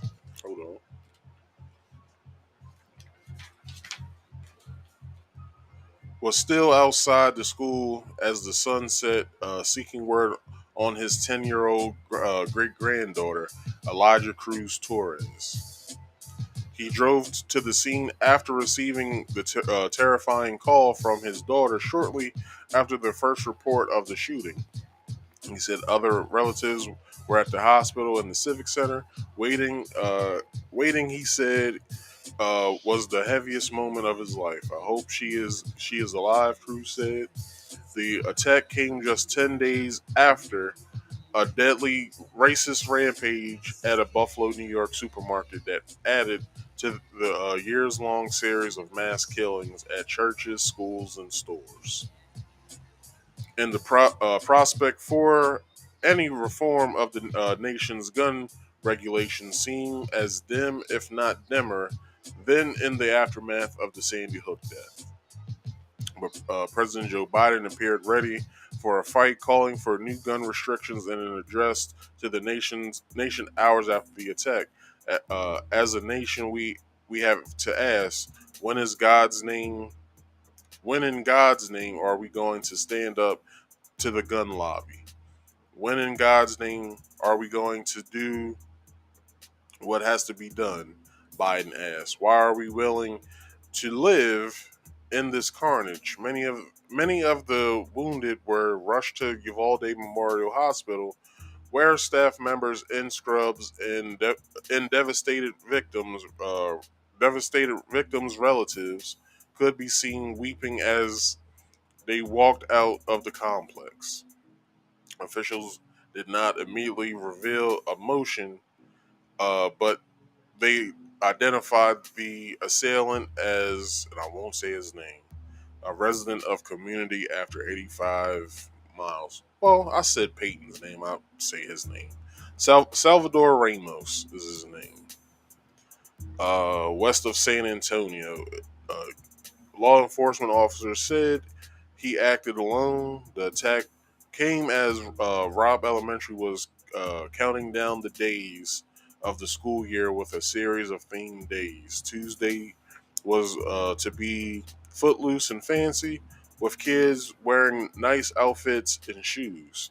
The school has nearly 600 students in second and third, fourth. Hold on. Has 600 students in second, third, and fourth grades. The vast majority of the students are Latino. Ramos had hinted on social media that an attack could be coming, according to State Senator Roland uh, Gutierrez. I guess that's how you say his name. Gutierrez, who said he had been briefed by state police. He noted that the gunman suggested the kids should watch out before heading to the school. Ramos killed his grandmother with 2 military-style rifles he purchased on his birthday. What's his first name? Roland said that was the first thing he did on his 18th birthday. Now, let me find something on here. Like I said, I won't give you guys the full article. Okay, so let's see where this leads us.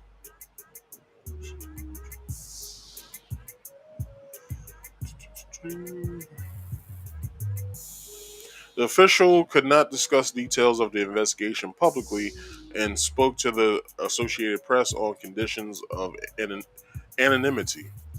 The attack began about 11:30 a.m. when the gunman crashed his car outside the school and ran into the building, according to Travis Concedon, a spokesman for the Texas Department of Public Safety. A resident who heard the crash called 911, and 2 local police officers exchanged gunfire with the shooter. Both officers were shot, though it was not immediately clear where on the campus that confrontation occurred, or how much time elapsed before more authorities arrived on the scene. Meanwhile, teams of Border Patrol agents raced to the school, including 10 to 15 members of a SWAT-like tactical and counter-terrorism unit, said Jason Owens, a top regional official with the Border Patrol. One Border Patrol agent who was working nearby when the shooting began rushed into the school without waiting for backup and shot and killed the gunman. That's the shit you supposed to do. Not waiting around, trying to create a perimeter and trying to get information. No, you go the fuck in there and you start killing shit. Not you start killing the person who's killing people, not kill. Anyway, who was behind a barricade, according to the law enforcement official, speaking on conditions of anonymity because he was not authorized to talk about it. The agent was wounded but able to walk out of the school, the law enforcement source said. Owens confirmed that an agent suffered minor injuries but would not provide detail of that confrontation. He said some area agents have children at Robb Elementary, which I wanted to bring up, but I didn't bring it up when I was in my rant. Now, with that being said, there were police officers who were getting their kids out of the school, but when parents of the other children were showing up to try to get their kids, the police were either arresting them or telling them to back up and clear away. But the police officers who had kids at the school could go in there and get their kids. I'm not understanding that. There's some shit that's not adding up with this, and somebody has to be somebody has to answer to this shit. Why is it that police who have kids in the school were able to get their kids, but the parents who came to get their kids in an open carry, in a constitutional carry state, who probably had guns on them and who could they probably would have caused more mayhem than anyway, why couldn't they get their kids as well? That's a question that I don't think a lot of people are asking. It's only one other person that I've watched who has covered this story who has said that. Why was the officers who had kids in the school able to get their kids out of the school, but the parents who aren't in law enforcement couldn't get their kids in a timely fashion like the officers could? I don't understand that. So we have Border Patrol kids that go to this school. It hit home for everybody. He said it was not immediately clear how many people were wounded, but Uvalde Police Chief Pete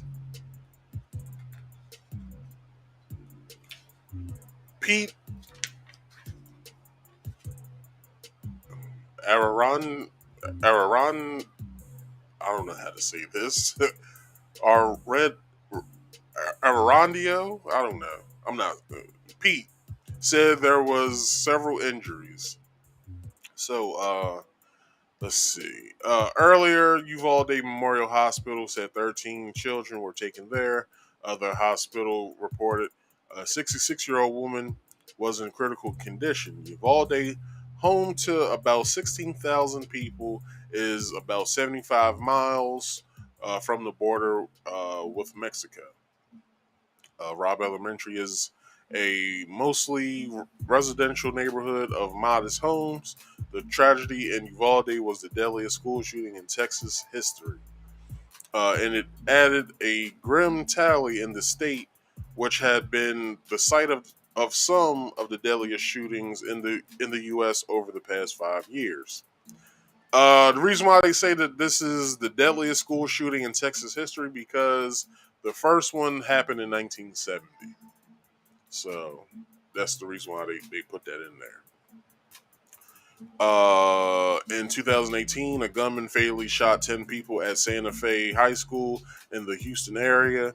A year before that, a gunman at a Texas church killed more than 24 people during a Sunday service in a small town of Sutherland Springs.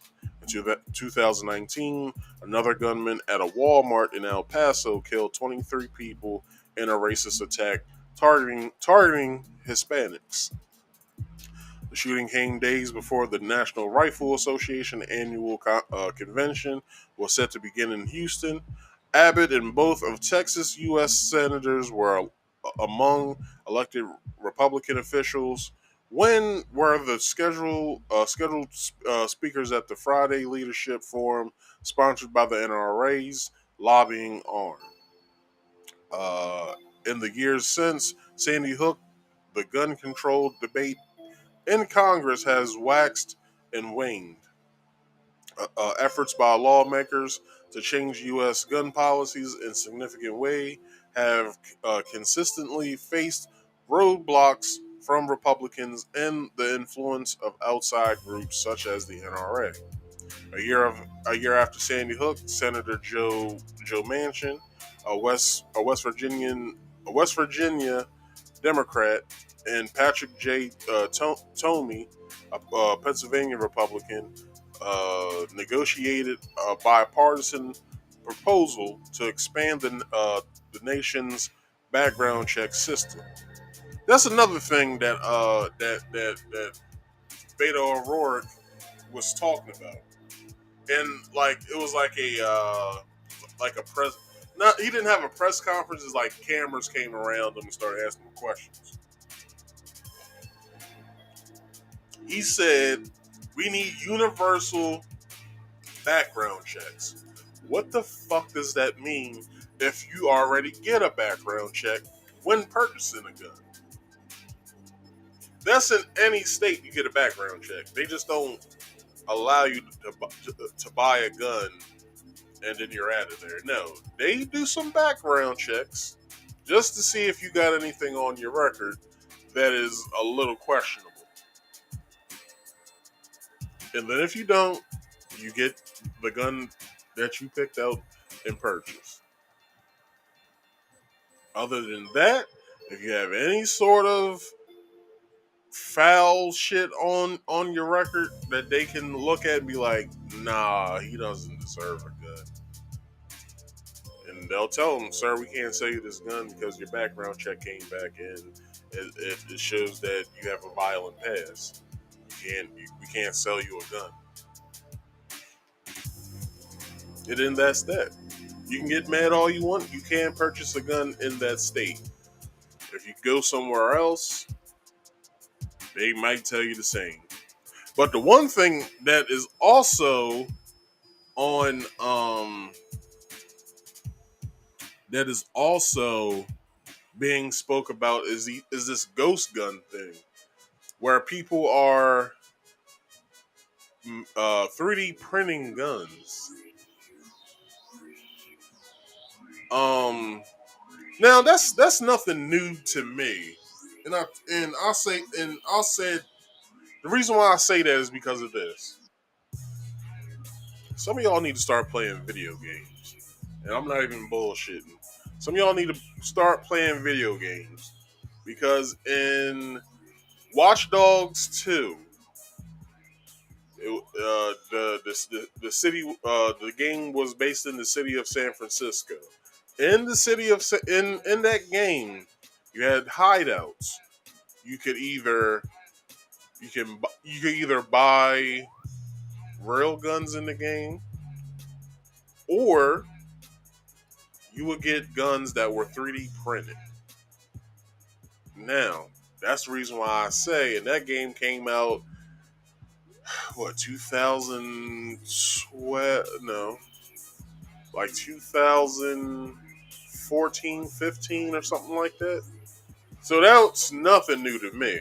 Just like when I spoke on Elon Musk's uh, Neuralink, I told y'all as well in that same franchise, in the third iteration, Watch Dogs Legion, that in the game people have these little devices on the side of their heads that get like, I don't know, they get like information and stuff like that. It sort of kind of works like the what's it called, the Neuralink. As well, another game that I'm playing right now, what is it called, Horizon Zero Dawn and Forbidden West. The main character Aloy has a little device that gives her information that she only sees. So a lot of this technology that's coming out and a lot of this stuff that people are doing as far as like 3D printing guns, it's nothing new to gamers. We've been seeing this shit for years.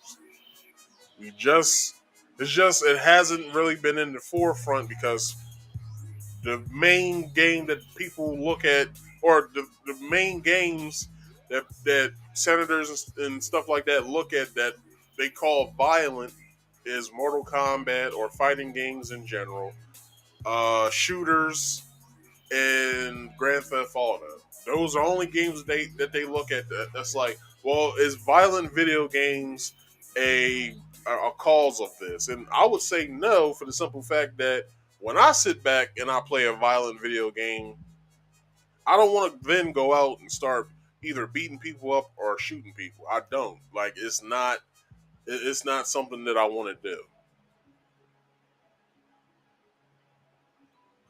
Now, for some people, for some people who may play these games, like the asshole in Buffalo who actually had it looking like a video game by his camera being mounted on his ballistic helmet.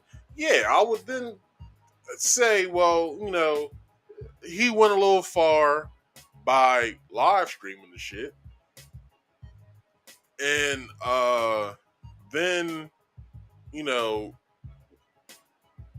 had it looking like it was a video game. But video games aren't the problem, for the simple fact that not everybody who plays those video games then want to be violent.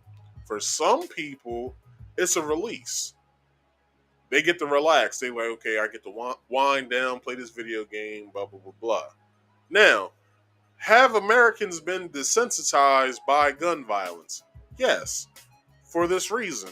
If you live in certain ghettos or hoods around the world, you see this shit every day. You're desensitized by it. Although you're hurt if it happens to anybody in your family, but yes, we are around black people around the world in ghettos and hoods. We are desensitized by this shit. Is Americans in a whole desensitized by gun violence? Yes, because the main thing that they ask of us sometimes is to serve in the military. Well, what do you do in the military if it's wartime? You go out and you kill the enemy that they deem as your enemy for your freedoms. So somebody who's never killed a day in their life then go to war to kill, and then they come back traumatized. We're desensitized by that. We see mass shootings around this country by way of the news. For some people, it's just Thursday. For some people, it's the worst goddamn day of their life.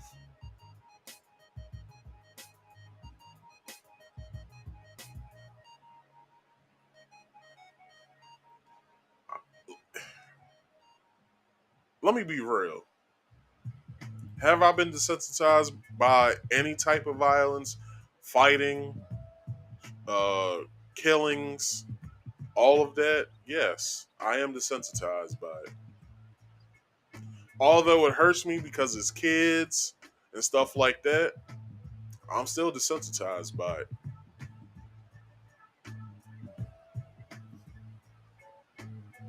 I was born in America. I don't know what else to tell you. I was born in America. I'm desensitized by this shit. Okay, I'll end it here.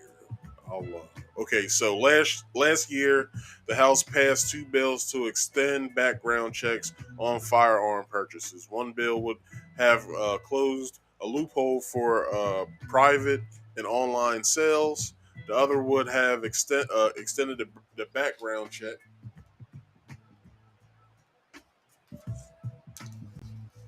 Extended the background check review period. Both. The massacre unfolded. Sorry, I should have went past this. Okay. Both languished in the 50 Senate, where Democrats need at least 10 Republican votes to overcome objections from a filibuster. Eugene Garcia and Daro Lopez Mills in Uvalde. Jake. Oh, okay. These are the kids. I'm sorry. Okay, so these are the kids' names. I guess that were killed. Hold on. Let's see. Let me read through this first and then let's see. Okay, never mind. So Eugene Garcia, Daro Lopez Mills in Uvalde, Jake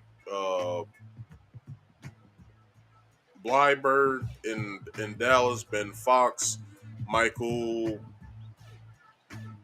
Balsamo, and Eric Tucker in Washington, Paul J.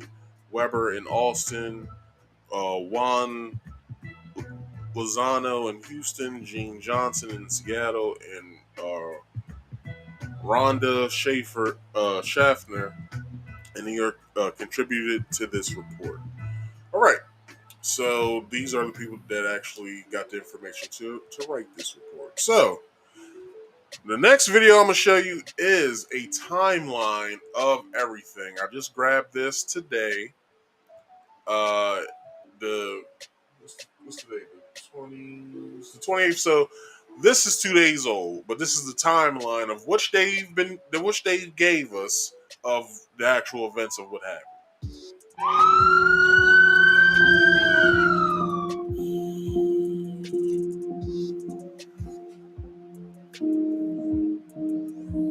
On May 16th, Salvador Ramos turns 18 years old. Then on May 17th, Ramos buys a semi-automatic rifle at a local sporting goods store, and later the next day purchases 375 rounds of ammunition. On May 20th, Ramos purchases a second semi-automatic rifle at the same sporting goods store. As of this... So wait. This fool turned 18 last week? Where's my calendar at? Hold on. I'll check it on the phone. I mean, on my watch. So they said May 16th, which was last Monday, he turned 18. What was the day that they said he purchased the guns?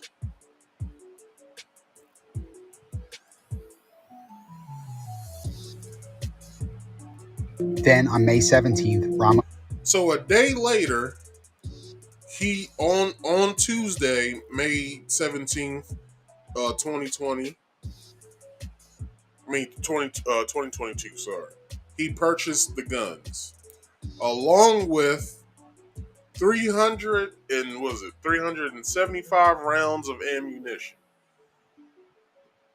Let's keep going. Buys a semi-automatic rifle at a local sporting goods store, and later the next day purchases 375 rounds of ammunition. On May 20th, Ramos purchases a second semi-automatic. So May 20th was last Friday. He purchased the second gun at another store, if not the same store. At the same sporting goods store. At the same store, he bought the gun that he bought his second gun. Let's keep going. As of this time, the only information that was known in advance was posted by the gunman on Facebook approximately 30 minutes before reaching the school. Then on the morning of May 24th. May 24th was Tuesday. So within a week's time, this fool thought about shooting a school up. In a week's time. So he purchased the guns on the 17th. That's Tuesday. So a week went by. And then 30 minutes before he conducted the shooting, he sent out a post on Instagram. In a week's time. That shit is scary. Let's keep going. He sends a social media message showing a photo of a gun, according to a source, and later writes he shot his grandmother. The first thing that happened was that the gunman shot his grandmother in the face. She then contacted police. At 11:32, Ramos drives to Robb Elementary, crashes his vehicle, then hops a fence and shoots at the school from the outside. 6 minutes later, he enters into the west side of the school through an unlocked door.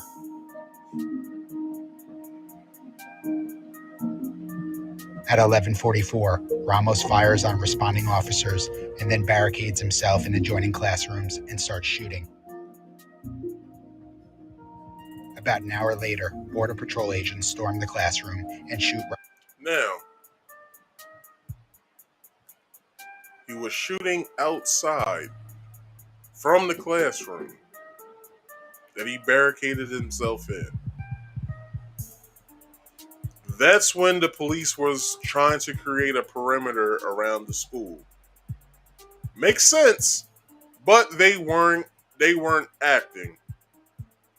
Now, if he's in one part of the school, that then says then a tactical team or whoever the officers are that are in the area should be coming from another side of the school to get to the side that he is on. To then kids will have to see a tragic killing right in front of them, but it's for their safety. Why didn't that happen? This shit is insane. When you hear this shit, it's insane. Let's keep going. Most dead, according to authorities. Border Patrol, consolidated ISD officers, police, sheriffs, and DPS officers converged on that classroom. And a Border Patrol officer killed the gunman. 21 people were killed in the attack, including 19 third and fourth grade children.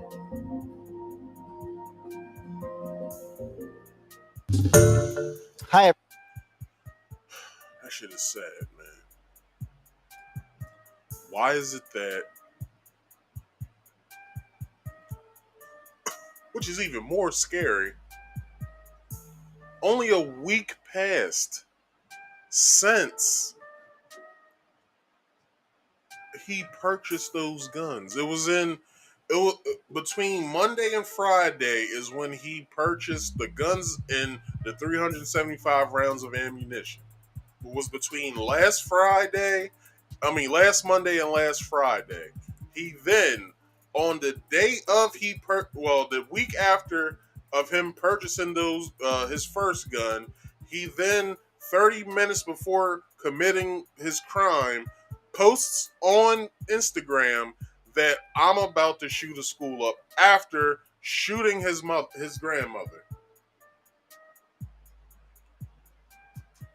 Then he goes to the school, shoots outside of the school, gets into school somehow, and then starts to kill 21 people, 19 kids, 2 adults.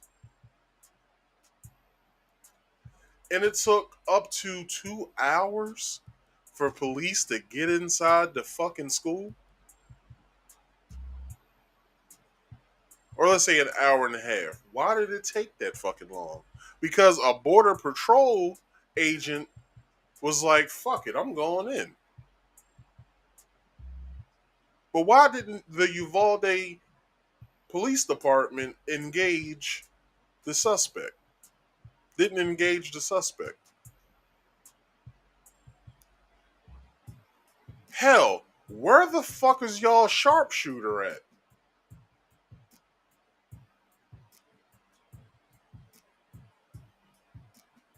One thing I know about schools is that they have a lot of goddamn windows. If he barricaded himself in a school and was shooting from the inside out, why is it that they didn't call their sharpshooter in? Because he could have got the job done in no time. So then the Border Patrol agent who was in the area, which I believe that was the officer that they keep talking about that was off duty,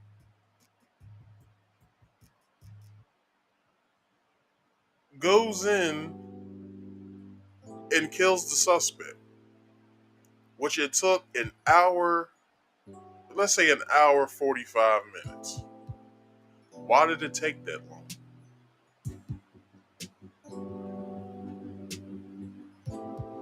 Really, it was 2 hours because after him shooting his grandmother, let's say that was at 11 o'clock a.m.,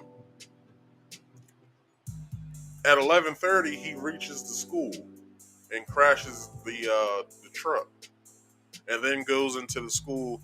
How he got into the school, they have yet to put that information out.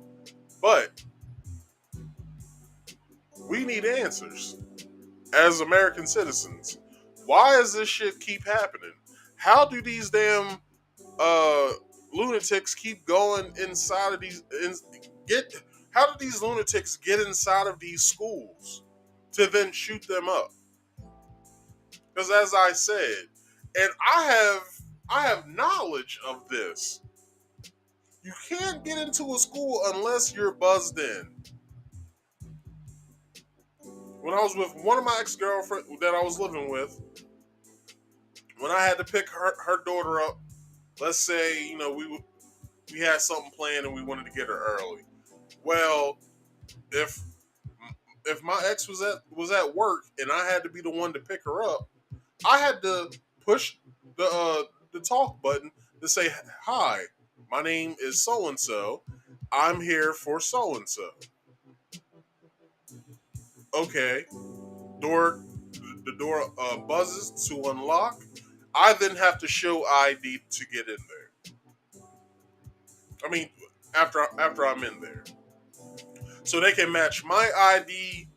That's my name. That's on my ID to the name of which was given for parent and guardians. Also, I picked my nephew up from school.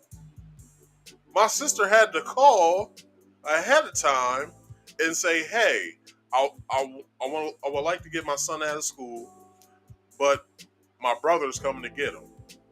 Okay, well, your brother's gonna have to show some form of ID when he gets here, and I had to show ID to match up the name that she gave to the ID name that's on my ID. They have to match that shit up. So how is it that it's easy for these mass shooters to get in these goddamn schools, but it's hard as fuck for a parent, if not guardian, to get a goddamn kid out of school early? I'm not understanding this shit. How is it that damn easy for mass shooters to get into schools and churches and shit, but it's hard as fuck for people who are law-abiding citizens to get into goddamn schools.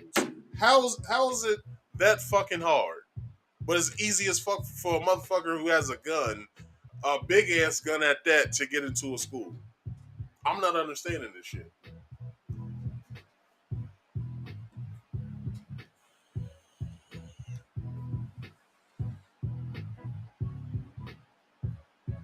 This fool shot into the school before getting in the motherfucker.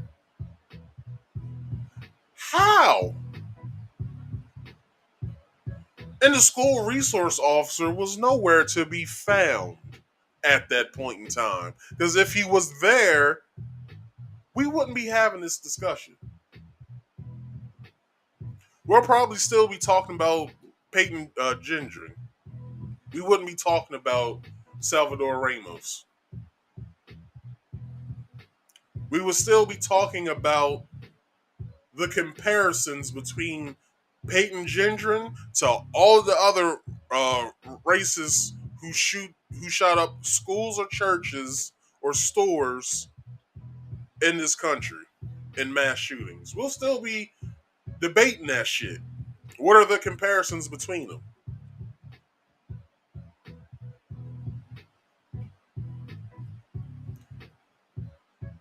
But we still don't have an answer of why the school resource officer was nowhere to be found when this shit happened.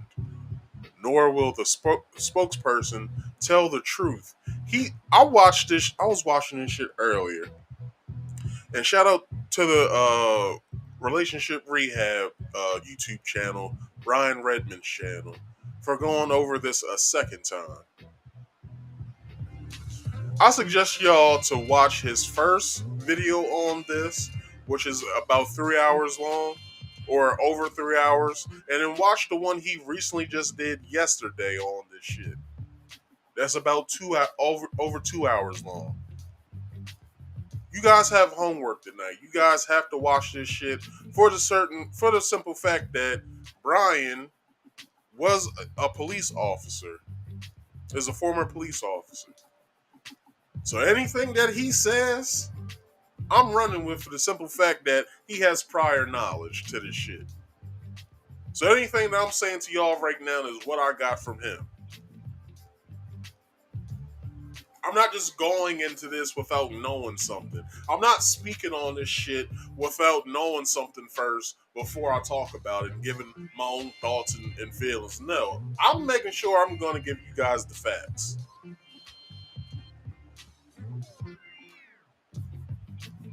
But the country has two questions to answer from me. How's it that it's so hard for parents to get their kids out of school, but it's so easy for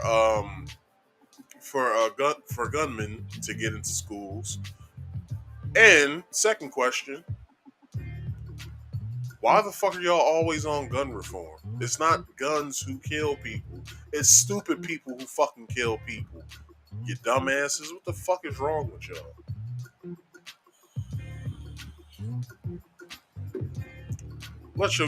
Just to let you guys know, my CO score has went way down since the start of this video.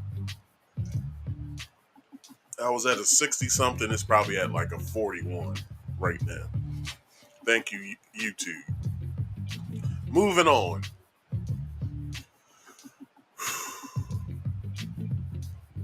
Now, I told you guys last week that I glimpsed it. I didn't actually watch the video.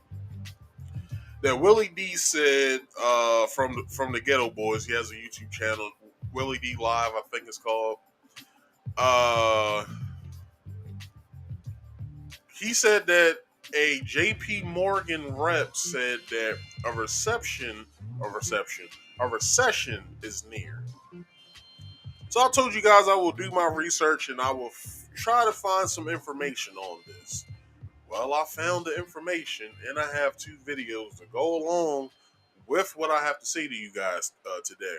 So, video 1. Bring in JP Morgan chief U.S. economist Michael Ferroli. Ferroli and Santoli. I'll start with you, Michael Ferroli, which is, it's hard to imagine that we're having conversations about a recession when we're adding, in a tight jobs market, more than 400,000 jobs and an unemployment rate at 3.6%. So how do you square that? So I think the recession, at least as I understand it, the recession narrative or discussion is really about perhaps next year, not about next quarter.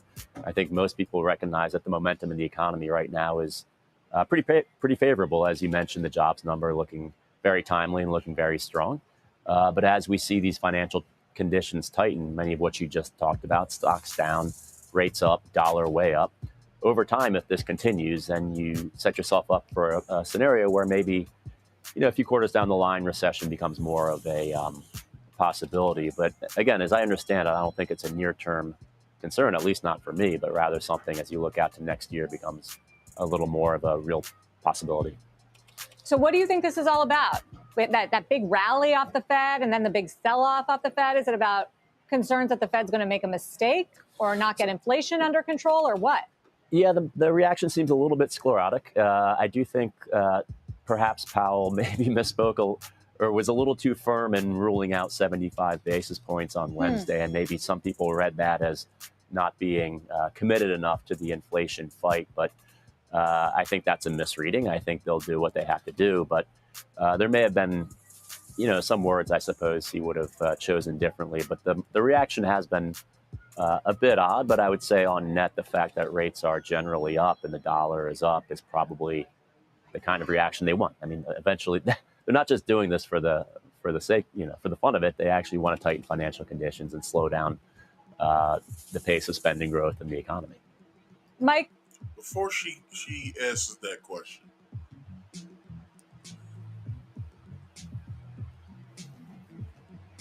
this is what I have to say first.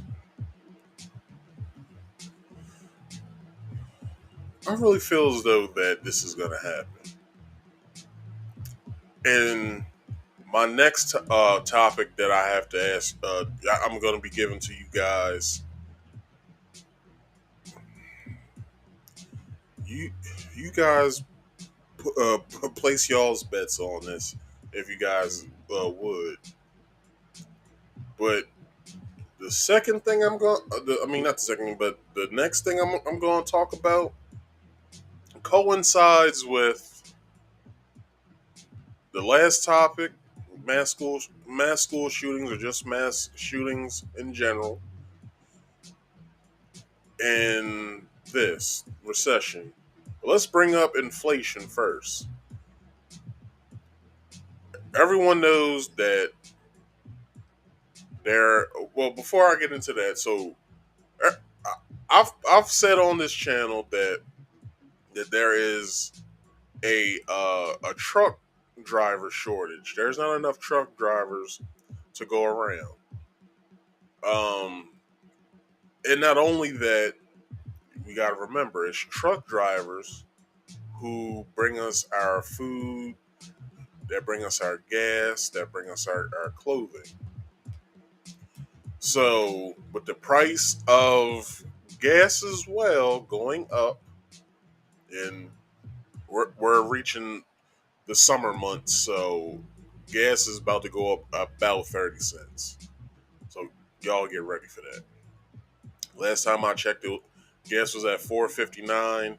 I won't be surprised when I go next week if gas isn't up 20 cents by next week. So, with that being said, diesel is up. That's the gasoline variant that truck drivers use, which is costly for them, which they have to get the stuff to store shelves, which is getting costly for buyers to get food and clothing and stuff onto shelves, which means that stores have to drive up prices because prices are being driven up for them to buy the stuff. And now there's talks of recession. Then the last recession we had was back in 2008. That's when Obama got into office. He, though, fixed it for the most part. He got it back to where it needed to be. And then when Trump came in, a lot of y'all don't like Trump, but Trump had this goddamn country cracking by 2019.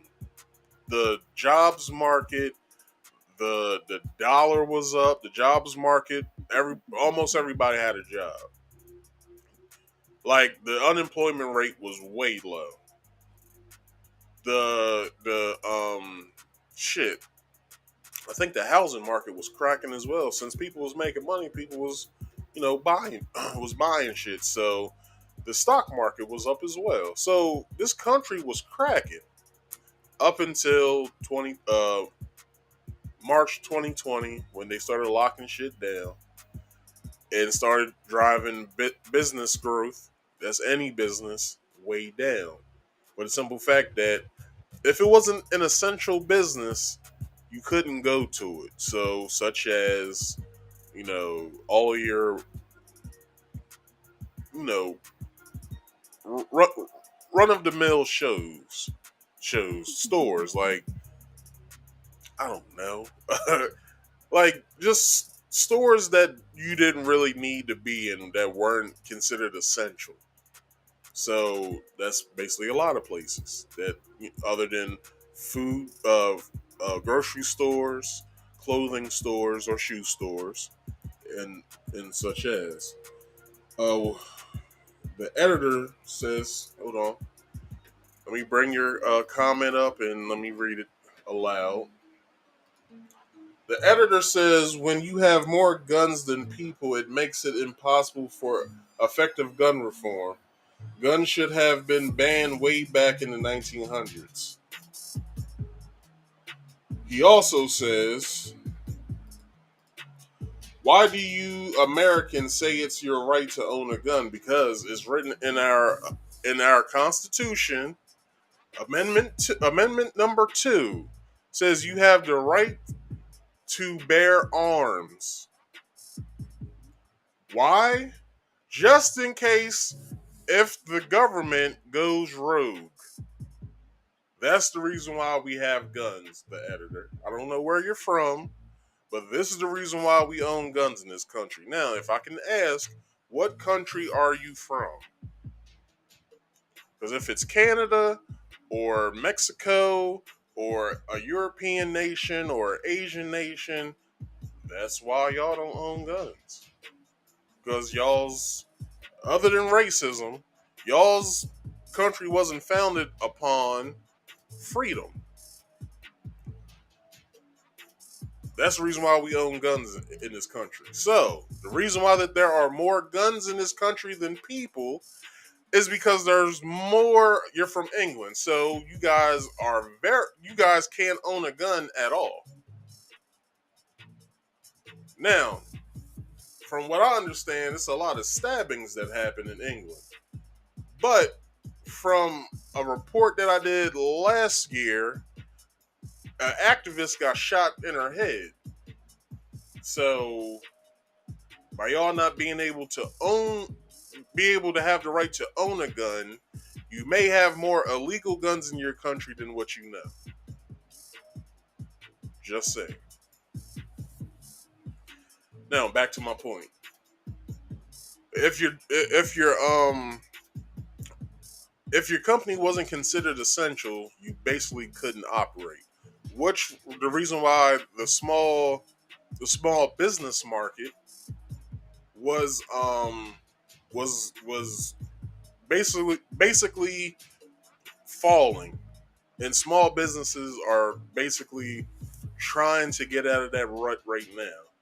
The editor also says, I don't know what YH means, so you'll have to write it out for me.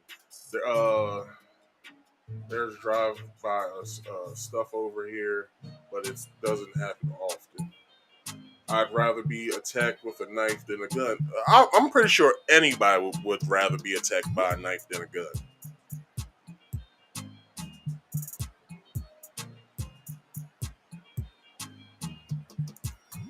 Is YH you have there's There's drive-bys and stuff over here, but it doesn't happen often. So I don't know, but just saying. But to end my commentary, I would say it's a possibility that this could happen. That we could have a recession while we have inflation, and inflation is way high right now. So we're gonna, as American people, we're gonna have to bunker down and start. This may sound cliche, but we might have to start growing our own vegetables and other foods as well. We might have to raise our own chickens as well, just in case. You can get a baby chick and a baby duck at what's that store called? At Tractor Supply. So go in there, raise up a chicken so you can slaughter it later. Just saying. Santoli, I would have thought that maybe the market would have had a better reaction, certainly bonds and stocks, to the wage numbers, which came in below expectation and continue to show a little bit weaker month-to-month changes. How's the market interpreting a jobs number? Yeah, I guess arguably you could have seen that as a plausible response. Maybe just the fact they wanted to see a little bit more on labor force participation coming back. That seems to be the toggle. It's also, I have to, kind of emphasize, it's a global move in yield. So yes, obviously the U.S. the U.S. employment data matter a lot, but I'm not sure that that's the sole driving factor in the way we're repricing, the global bond market at the moment. What's up with labor force participation, Michael Ferroli? Because that makes it tougher for the Fed. Yeah, it's tougher for the economy. I think it's really difficult to explain one month's move. I think that's kind of fruitless. But one thing I would say is that in general, over the past several months, participation has probably been doing a little better than we and most economists have expected. And so perhaps last month was just a little bit of give back on what had been a generally more favorable than expected outturn. But I think it's really difficult to say for exactly why April set that. Really quickly, what do you expect for CPI next week? CPI, I think, is going to be another firm one. We're still dotting the I's. And the editor,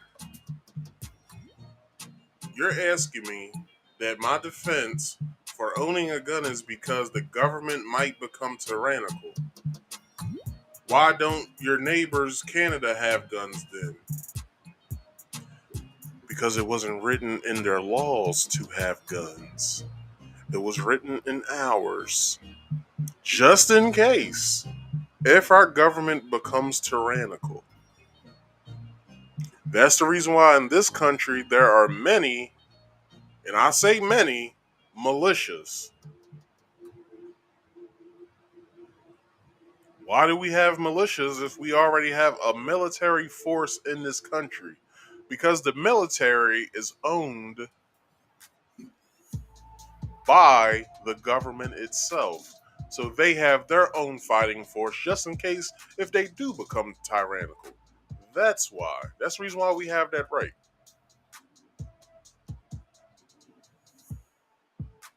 But guess what there are more of in this country?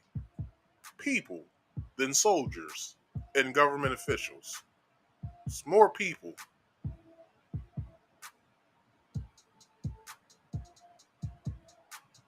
I don't know what else to tell you. Let's keep going. Crossing the T's on that one, but I think both the core and headlines should be pretty firm next week. Yeah. Key consumer price data out next week. Michael Ferroli, thank you very much from JP Morgan. All right. Is that the next video? Yeah, it is. Okay, so let me get into this. This article. The editor says, yes, in that time when the Constitution was written, there was a high chance the government became tyrannical, but it's not relevant now. It's very relevant now. It's been relevant since it was written back in, 1783?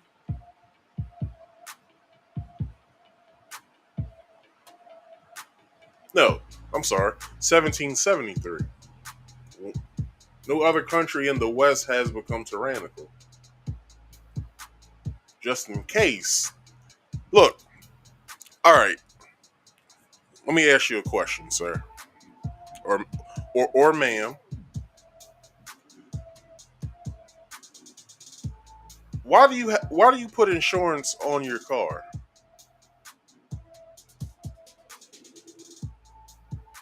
You can answer.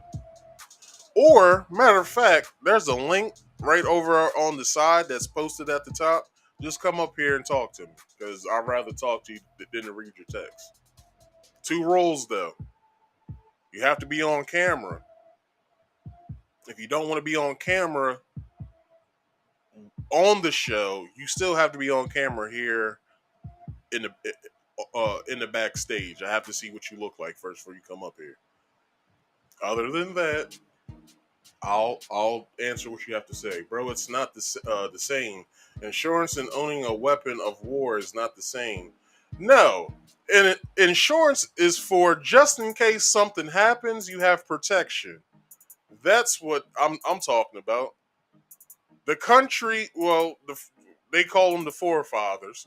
When the forefathers wrote the Constitution, they basically was putting an insurance policy on their own actions, just in case we do some shit that the people of this country don't agree with. They then have the authority to overthrow us. That's what that's for. It's an insurance policy. So the reason why you put insurance on your car is just in case you get into a crash, so you don't have to pay all of that money out of pocket.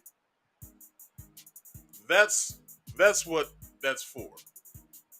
The reason why we have certain weapons that get sold over here is because we have the right to bear arms. So we could have anything that isn't on the list of which we can't own, such as mortar rounds, RPGs, bombs, smoke grenades, flashbangs.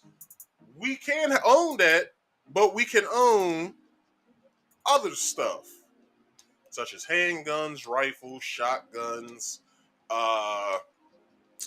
submachine guns. We can own them all. We just can't own the ones that are military, that are considered military grade. That's all I'm saying. All right. Now I'll get back into my subject.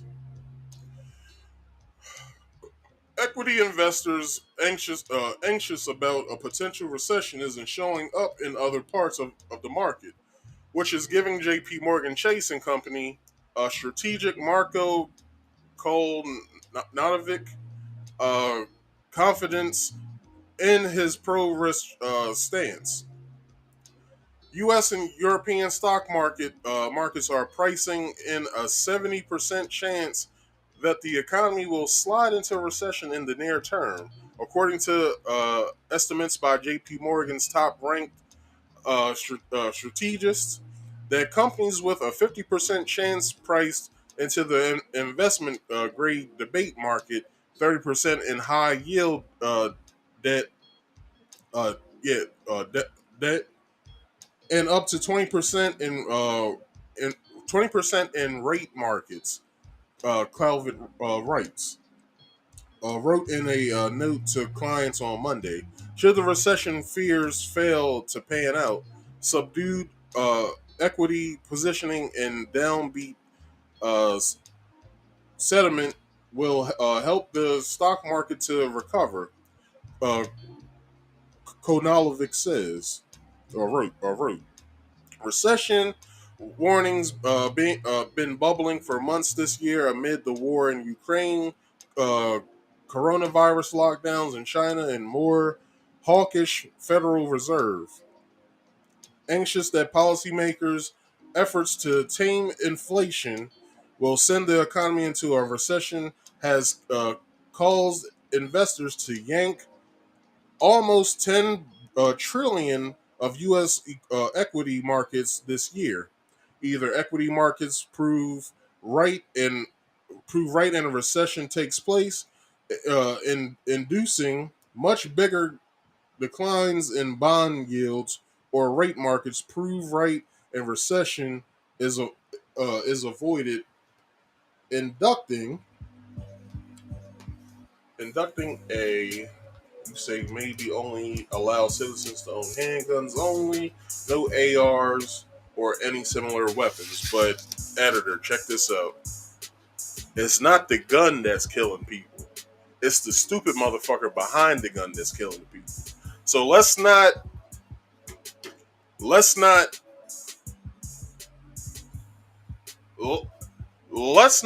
punish other individuals for what an individual did. So just because individuals are going out and killing people with assault rifles doesn't mean that assault rifles should not be able to be purchased in this country.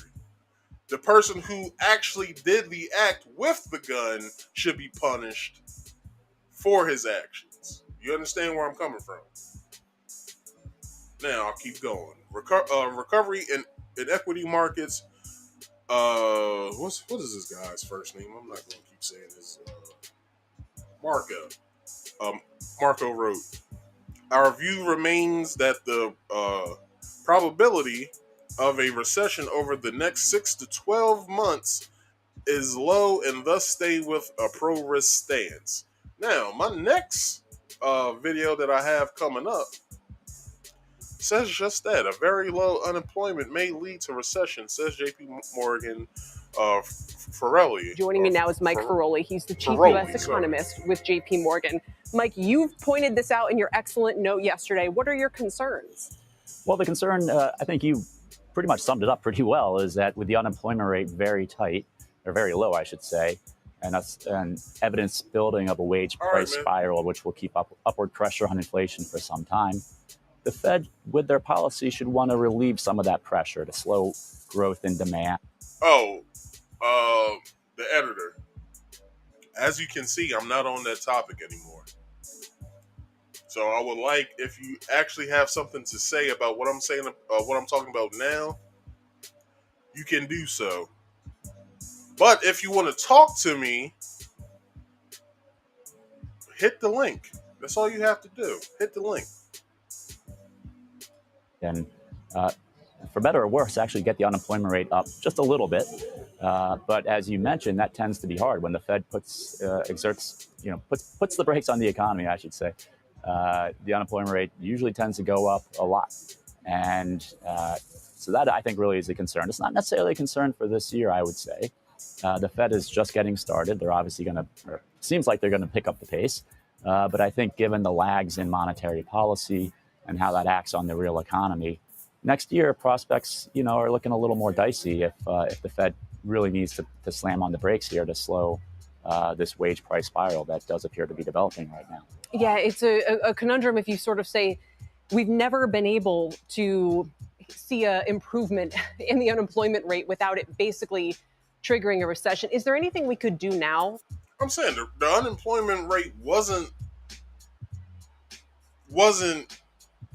Well, hold on. The unemployment rate when Trump was in office was better than when Obama was in office. Like, when Obama was in office, I think the unemployment rate was at like a 10 to 12%, if not 14%. And then Biden basically bumped that shit down by like 6 to 7%. So like I said earlier, Trump had this goddamn country cracking in 2019 before he left office. He basically was running this country the way that they didn't want him to, like a business. He had this bitch cracking. And then, as I said earlier, I'm just reiterating what I'm saying. When the pandemic came, that's when everything came crashing down. Thus, inflation. Because all the money that's in circulation as of right now is all the money that got printed back in 2020. So, the reason why we're seeing high inflation rates and all that is because the dollar's down. The dollar's down, which causes inflation, which causes prices to rise, which causes everything to cost more. This is simple mathematics. That's all. To keep that from being the case if you look ahead into the middle of next year or whatever markets are signaling? Yeah, it's a lot easier to say what we should have done maybe in the second half of last year. I think for now, the Fed, I think they're on the right path of trying to catch up to where they should be. And then they're going to have to be very nimble, I think, in seeing signs of a slowdown and then stopping when that happens. That's essentially the closest thing I think we have to a soft landing where the scenario we're talking about played out was in 94, 95. And in that period, Greenspan, who was a very fine reader of the data, he was quick in noticing that the business cycle was rolling over. So I think we're going to have to be, and the Fed's going to have to be really nimble here in deciding when to stop their hikes. But so we'll see. It could be a bit tricky. And as you point out, in 1984 and in 1994, those soft landing episodes happened when inflation had already been heading lower for years and the unemployment rate was above its natural rate. So here we are in the opposite scenario. The inflation rate has been... Wait a minute, when was Clinton? I think Clinton was became president in 1991, if not 92. And the country was cracking then as well. I won't lie about that. When I was little, I didn't really have I didn't really know too much when it came to like finances and that the economy, American economy and stuff like that. But from what I understand, from what I saw, just through my child eyes, I was going shopping like every 2 weeks when my mom got paid. We wasn't on any government assistance or anything. My mom was basically buying us new clothes and toys and stuff in the 90s, in the early to in late 90s up to 2000s, every other week. So we have examples of presidents and stuff like that who are in office who actually want to get the job done, not a fucking lazy bastard that's in the goddamn office now who basically can't even wipe his own ass if he wanted to look at what's going on and think that everything's fine. But it's not really, we can't all blame it on Biden, but we've seen this countless times of other presidents who's taken office, seen what happened before them, and fixed it. He's not even doing that. He's just sitting back, waiting to be reelected, and I hope he doesn't get reelected. Please, I hope he doesn't get reelected. Because this shit is terrible. Higher in recent months, and the unemployment rate is, would you say, below its natural rate? I think most estimates would say it's below its natural rate. And certainly the evidence we're seeing in wage growth, which has been running well above productivity growth, would suggest that the labor market is very tight. So by a number of measures, and I think you also mentioned job openings relative to number of unemployed people is at all-time highs. So I think however you look at it, it does feel like the unemployment rate is below its natural rate and therefore is exerting upward pressure on inflation. So that is, and again, unlike those earlier episodes, all that you really had to do in those earlier episodes was just slow down growth to around trend growth. Here, the Fed, if they really, are serious about inflation, may have to push growth below trend growth. And that's where you get into concerns about stall speeds, which is a notion that whenever growth gets below a certain level, you tend to stall and actually go into negative growth. So that kind of really compounds the challenge relative to those earlier periods that you mentioned. And would you be saying, in other words, that the best way for the Fed to avoid a downturn sometime next year would be to be even tighter and even more hawkish right now? Well, I think that's the rationale behind the Fed's latest pivot toward more aggressive rate hikes in the near term, is to get back to something closer to neutral. Neutral funds rate being something like 2 to 2.5%. Once you get in that range, then it's easier to get policy tight or ease policy if you need be. But I think that's the rationale, is that if you can get there sooner, maybe next year you won't have to be playing even more. So right now the Fed's playing catch up, arguably. And I think the rationale for hurrying now is that you would be playing even more catch up next year if you don't go faster now. So that seems to be what's driving the latest pivot in Fed thinking is, let's get in a better position, not so far off sides as they are arguably right now. All right. So to end this, I'll read this. So even as signs the economy is weakening are everywhere. Sniffing out or snifing out. I have no idea. Sniffing out evidence and outright recession is on its way is still tough. Manufacturing and service activity is off its peaks, but still in expansion.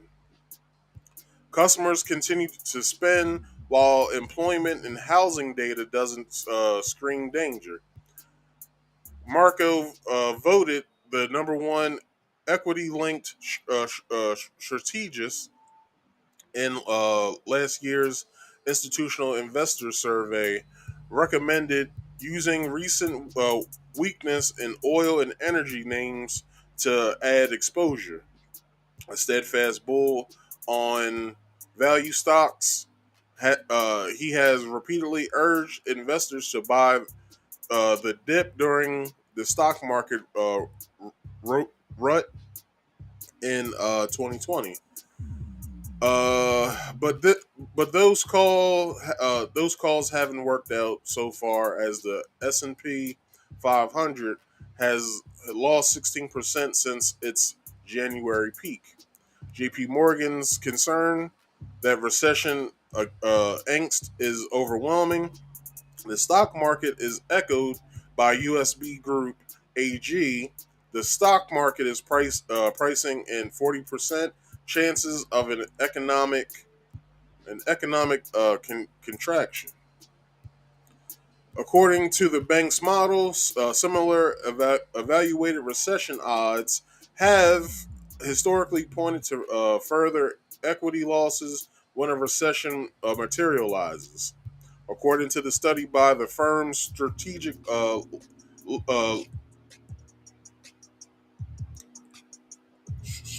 led by Keith Parker, but stocks usually rally when the worst doesn't pan out, with the S&P 500 jumping 12% over the ensuing 12 months. They found, by Parker's estimate, the market will be priced for an economic and earnings recession if the S&P 500 falls below 3,800.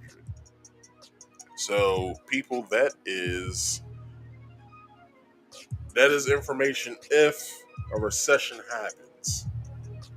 And by the way stuff is looking, we may be heading there. But they said within a 6 to 12 month period, so we're just going to have to wait 6 to 12 months. All right? But who knows when this information was found, so we may have less time than that. We don't even know. So, yeah, so people, with me bringing up last week the Buffalo shooter, me bringing up this week the Uvalde shooter, with prices waning way high, inflation being high, gas being high. What else? Fighting amongst groups such as LGBT, the black community, the white racists, the liberals, the conservatives, Republicans, and Democrats. I have a question to ask you people. Will a second American Civil War happen? Well, an analyst from who views this type of stuff says that it might just happen. This is how, and I'll let them discuss it. refusal by lawmakers to compromise underscores the disturbing findings of one study on democracy in the US.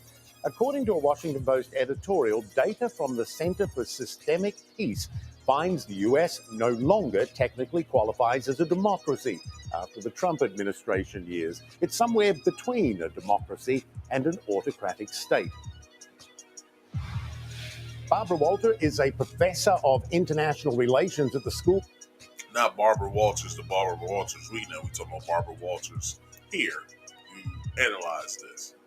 Global Policy and Strategy at the University of California, San Diego. She joins me now, and I'm delighted. I mean, when we look at the research, it's frankly frightening, and you conclude that the US is, quote, closer to civil war than any of us would like to believe. How close?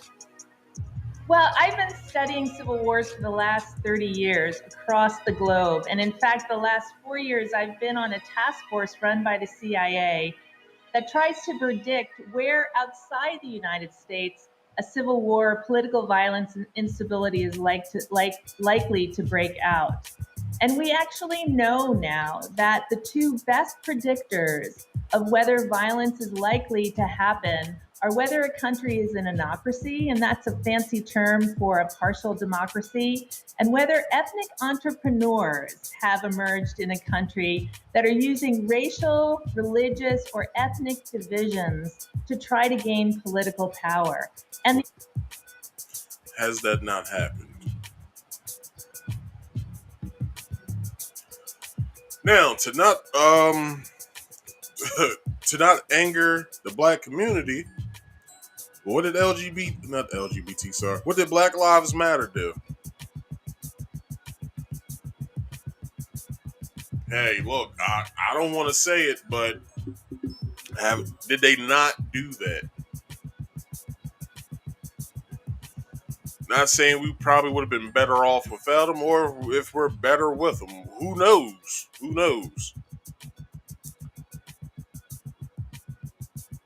But let's also look at Trump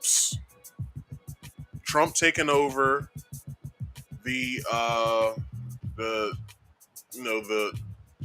presidential office. Let's talk about that. And every bigot and every racist came out of the woodwork when he came in, or when he was even just being a candidate for presidency. A lot of them people came out of the woodwork. Now we're starting to hear about their teachings and what they read, such as the Great Replacement theory. A lot of racial induced hate crimes have happened. Black Lives Matter in their consortium has made it to where race relations kind of in a way is being stunted. Not just saying they did that, but the emergence of them along with not Biden, but Trump's presidency, probably Biden's presidency as well. And as well as when Obama got elected in office, a lot of racist people, came out. Now, she also talked about financial gains in ethnic markets. From what I understand, it's been within the past 10 years, if you are an ethnic person of any descent other than white Anglo-Saxon Protestant,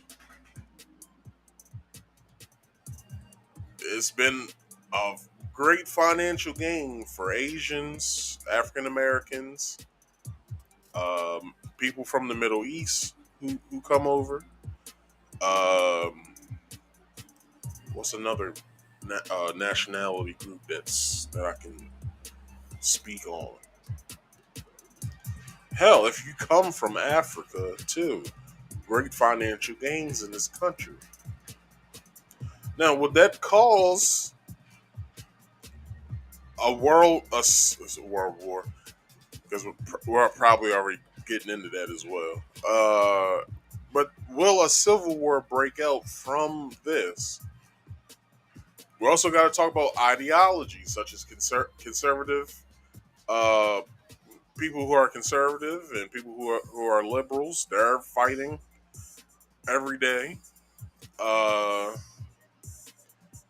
But what will it take when guns start to be drawn amongst each other? Or let's say that the Second World War won't even practically be physical. It'll probably be more digital than anything. Have we entered in the space of a civil war already? Well, have we? That's the question I have for you guys. I would like you guys to answer that. Let's keep going. Amazing thing about the United States is that both of these factors currently exist, and they have emerged at a surprisingly fast rate. What's remarkable is the research isn't based on sentiment, it's based on metrics and markers and signs and facts that the US uses to determine the state of other countries' democracies and proximity to upheaval. So if the US were looking at another country and saw these signs, what would be the US evaluation of that country? The US would look at that country and we would put that country likely at risk, we quote unquote risk of civil war. The United States is pretty close to being at high risk of civil war. And once a country is at high risk, the task force puts it on what we call a watch list. Countries that the agency wants to watch very closely because they believe sometime in the next few years, that country is at high risk of descending into instability or political violence. Wow. I think most Americans automatically assume, truly believe that democracy is sacrosanct in this country, that the system is solid and safe and impervious. What do you say to them? How do you punch through complacency? What I say to them is we all wish that the United States was a strong democracy. We all see it that way, but the reality is just not true. The United States has been declining as a democracy for the last 5 years on every measure. There are multiple different data sets that measure democracy in various different ways, and all of them have showed America in decline. And in fact, the main measure that the task force uses to predict political violence, it comes from a data set called the Polity data set. They have actually classified the United States for the very first time as an anocracy, not a full democracy, not a partial democracy. Some people call it a hybrid democracy. Fareed Zakaria has called it an illiberal democracy, but it is certainly not considered on par with countries like Switzerland or Canada or Denmark or Japan.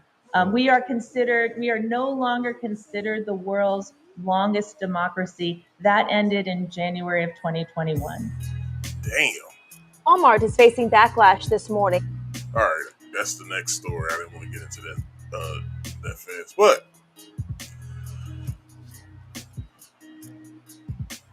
2021 was when we lost that long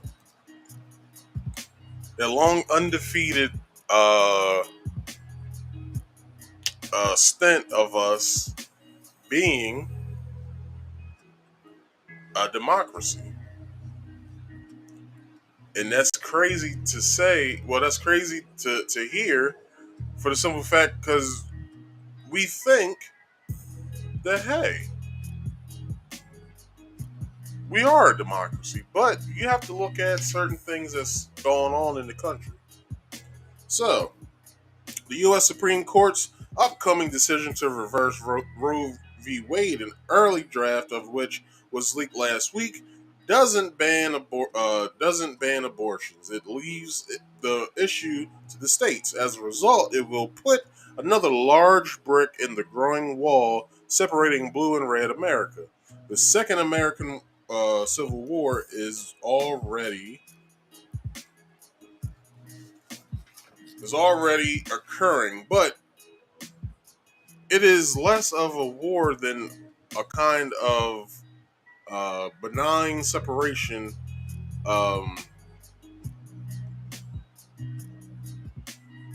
What is this word?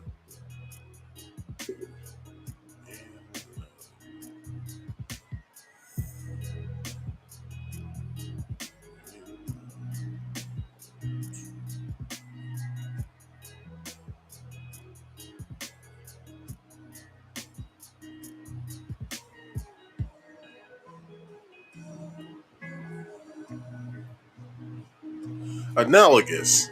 So let's read that again. But it is less of a war than a kind of a benign separation, analogous to unhappily married people who don't want to go through the trauma of a formal divorce. One America is largely urban, racially and ethnically diverse and young. The other is largely rural or ex-urban, white and older. The split is accelerating. Red zip codes are getting redder, and blue zip codes bluer. Of the nation's total 3,143 countries, the number of a super landslide countries, it, I say countries, counties. Sorry, 3,143 counties. The number of super landslide counties where a presidential candidate won at least 80% of the votes jumped for 6% in 2004 to 2022 and 2020. Surveys show Americans find it increasingly important to live around people who share their political values. Okay, got another word that I don't know and I've never seen before. Sorry, I just got it. Animosity. Animosity toward those in the opposing party is higher than at any time in living memory. 42% of registered voters believe Americans in the other party are downright evil. Almost 40% would be upset at the prospect of their child marrying someone from the opposite party. Even before the 2020 election, when asked if violence would be justified if the other party won the election, 18.3% of Democrats and 13.8% of Republicans responded in the affirmative. Increasingly, each American is running under different laws. Red states are making it nearly impossible to get abortions, but easier than ever to buy guns. They're also suppressing votes. In Florida and Texas, teams of election police have been created to crack down on the rare crime of voter fraud, another fallout from Trump's big lie. They're banning the teaching of Americans' history of racism. They're requiring transgender students to use bathrooms and join sports teams that reflect their gender at birth. They're making it harder to protest, more difficult to qualify for unemployment benefits or other forms of public assistance, and almost impossible to form labor unions.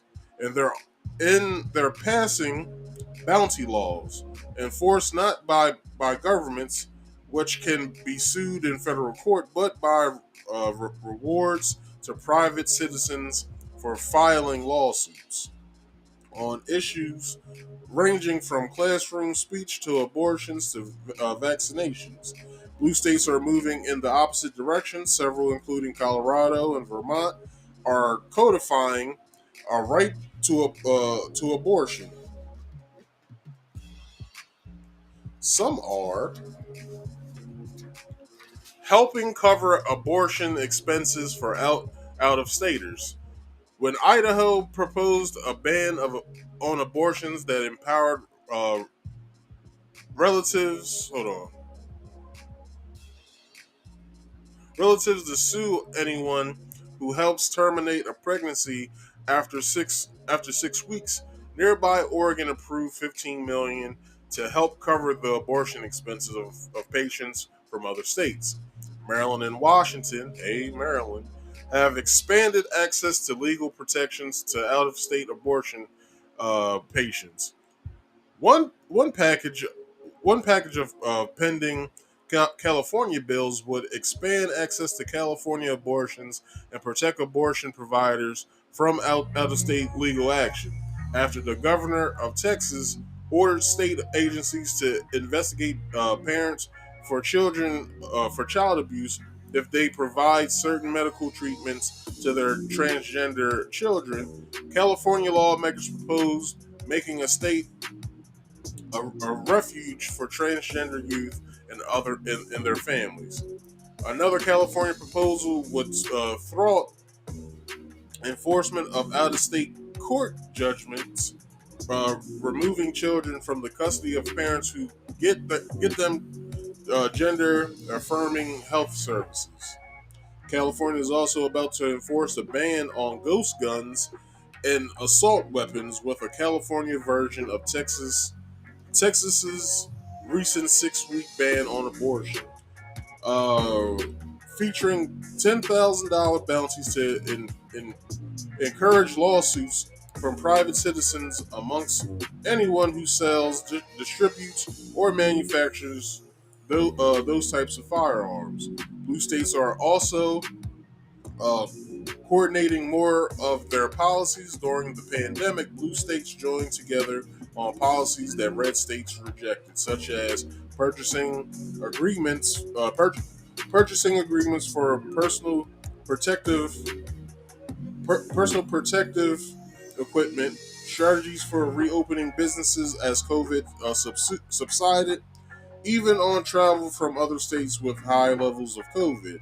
At one point, New York, New Jersey, and Connecticut required travelers from states with higher positivity rates, Arkansas, Florida, North and South Carolina, Texas, and Utah, to quarantine for 2 weeks before entering.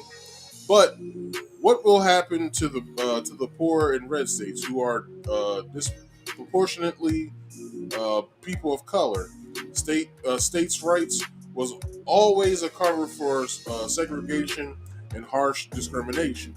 The poor, both white and poor. Hold on. The poor, both white and people of color, are already especially burdened by anti-abortion legislation because they cannot afford travel to blue states to get an abortion.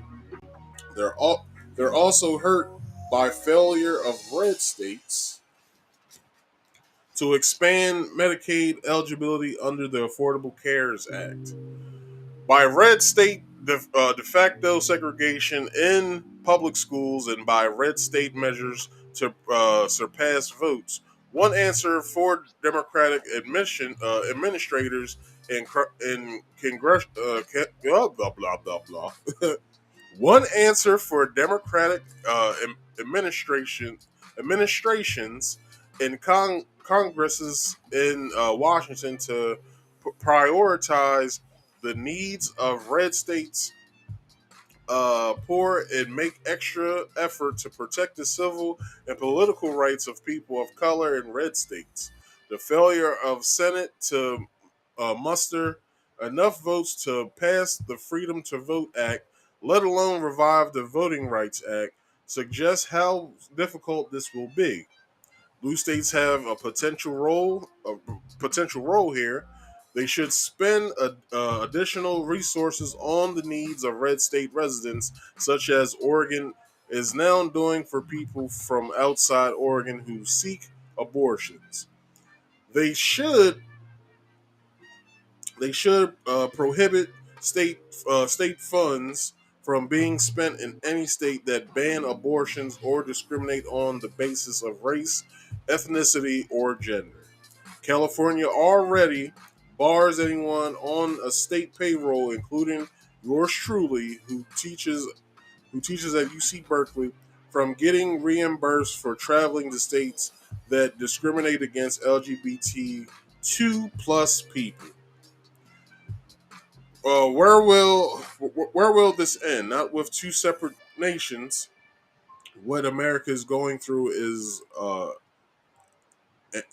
analogous to Brexit, a lumbering mutual decision to go separate go separate ways on most things, but remain connected on a few big things, such as a national defense, monetary policy, and civil and political rights. America will still be America, but it is fast becoming two versions of America.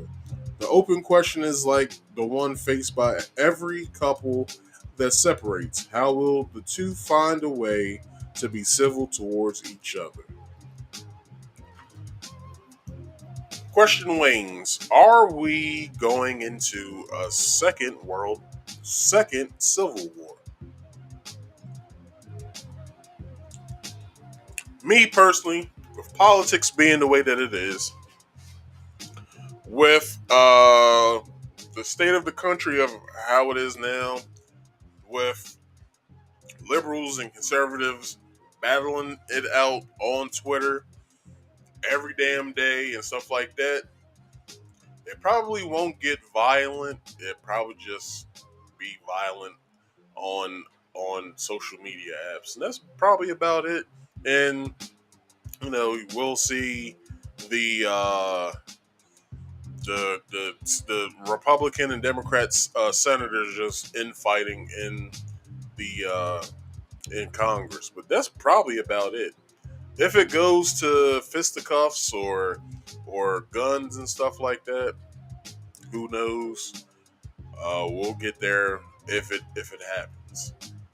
So that's that. And to my last topic. So this week, if I think it started last week. Last week, Walmart. Y'all probably know this already. Walmart put out they try to do a memento to the upcoming new holiday that was just passed last June, to commemorate Juneteenth for the people who that basically didn't know 3 years after enslaved people who didn't know 3 years after when the Emancipation Proclamation was signed. There was a various group of men who rode down to Texas to let them know that slavery has ended. You can no longer own slaves, and thus we have Juneteenth. But Walmart commemorates us in giving us a flavored ice cream, which is swirled red velvet and cheesecake flavored ice cream. You dirty motherfuckers. Y'all some dirty motherfuckers. So how did they know black people like red velvet cake and cheesecake? But who knew we liked it all at the same time in ice cream form? That's what's fucked up about it. But it was tone deaf. Because not only do they have ice cream, they also have other products to be sold, such as other celebratory things such as like tablecloths, paper plates and cups, and wine stickers, which I don't understand why they would do that. But let's play this video real fast, and then we'll get into the article, which is a short article, but let's get into the video. Walmart is facing backlash this morning after releasing an ice cream flavor meant to commemorate the Juneteenth national holiday. Yeah, the branding is causing such an uproar here. Walmart has taken that ice cream off the shelves. Deanne joins us with this week's For the Culture. Deanne, you heard from Walmart. What do they say? Hey, good morning, everybody. So Walmart says they're sorry, but if you ask Twitter or even Tampa Bay's local Juneteenth coalition, sorry isn't cutting it. What is Walmart trying to achieve here? Because they already have their logo. So why are you trying to capitalize on somebody else's? And we're not talking reparations. And we're not talking giving back. Here's what started the social media blow up. It's a Juneteenth ice cream under the Great Value brand. But that's not the only Juneteenth product people found disturbing. Online, there are tons of Juneteenth party supplies. Just take a look. Many feel Walmart is trying to profit off a day that commemorates when all slaves were freed in this country. Well, Now, this is one thing I have to say. This is very disrespectful. Here's why. And you guys will hear me say this later on. So let me not say that. Let me say something else.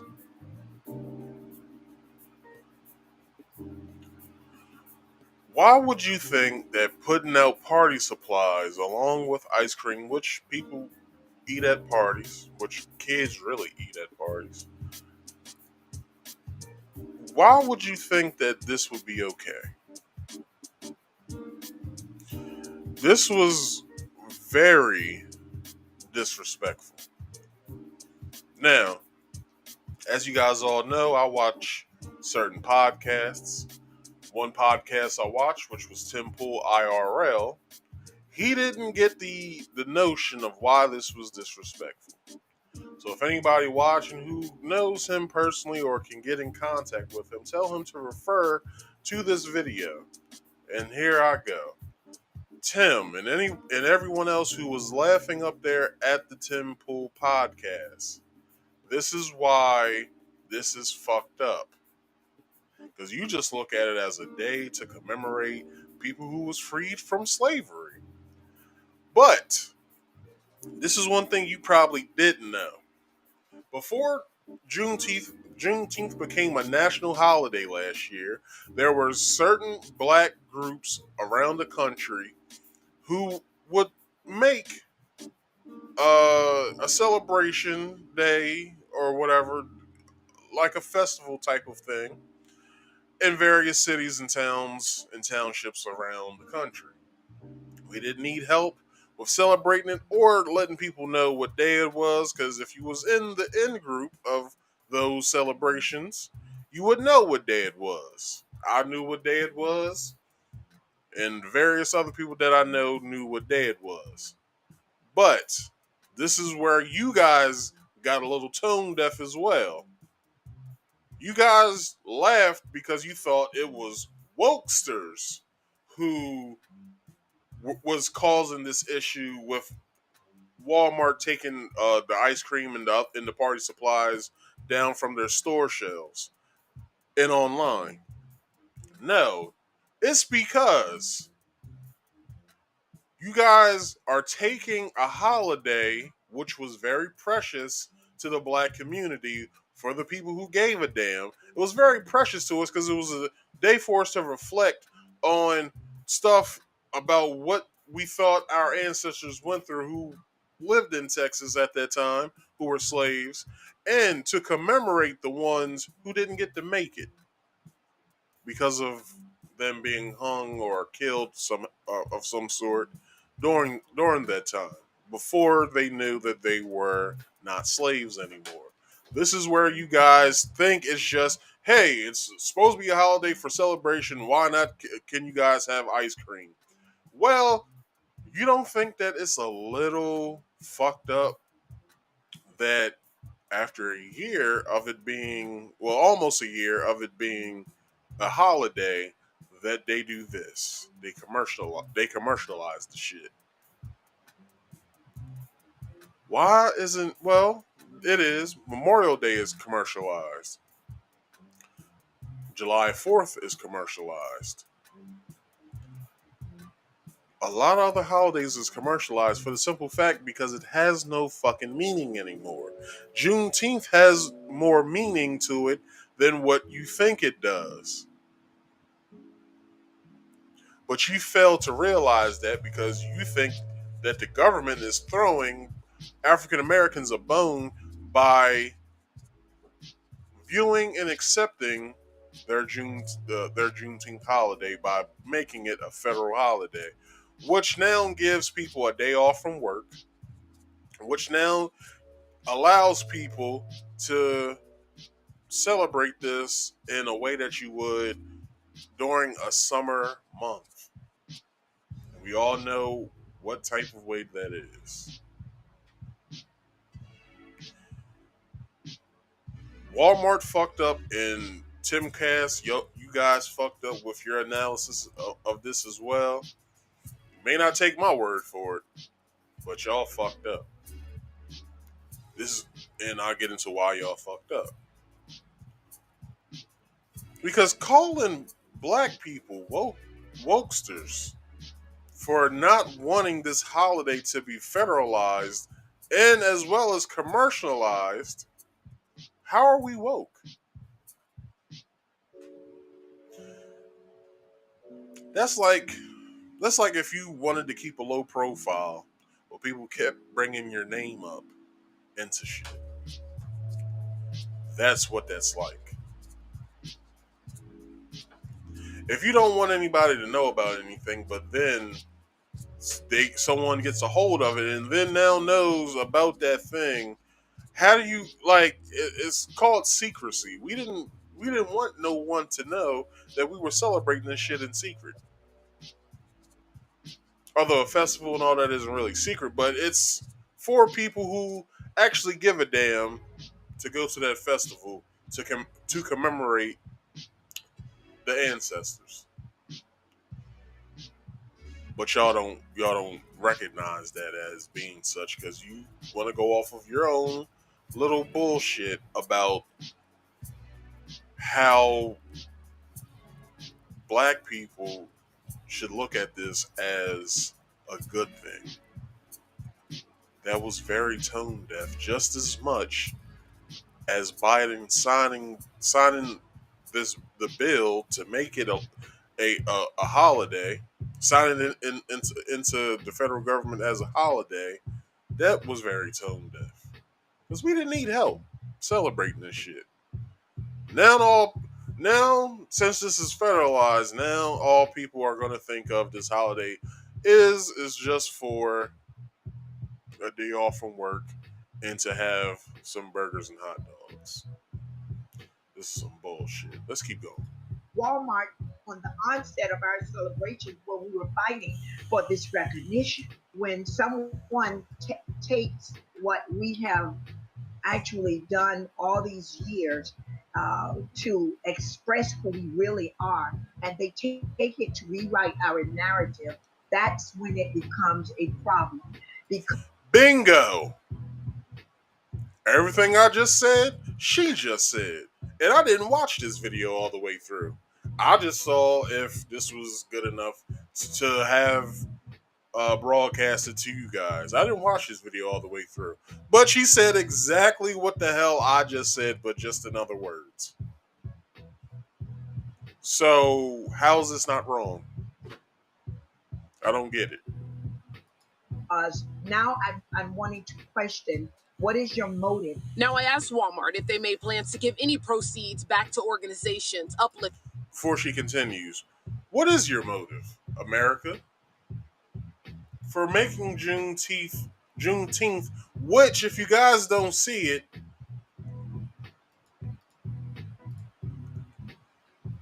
the Juneteenth is trademarked. If you guys can't see it, let me pull this in. Juneteenth is now trademarked. How do you put a trademark on something that y'all probably didn't know about in the first place until after the George Floyd shit?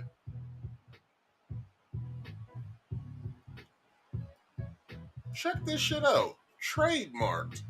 How do you fucking trademark something that is ours? Oh, the same way you trademark rap music. The same way you trademark rock and roll. The same way you trademark blues. The same way you trademark gospel. And various other forms of music that black people created. Now, some people may say, well, Marcus, you reach it now. No, I'm not. Go into your history books that lie to you to tell you who created what art form, and then find another book that actually tells you the truth.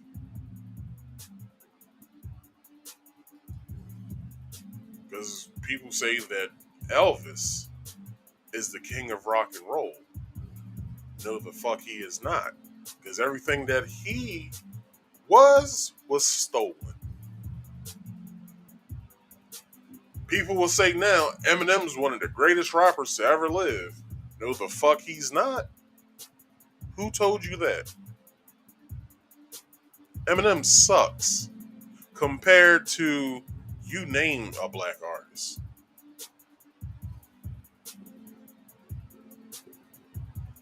And plus, hip hop is supposed to be relative in the way of being basically not of not of corporate industries.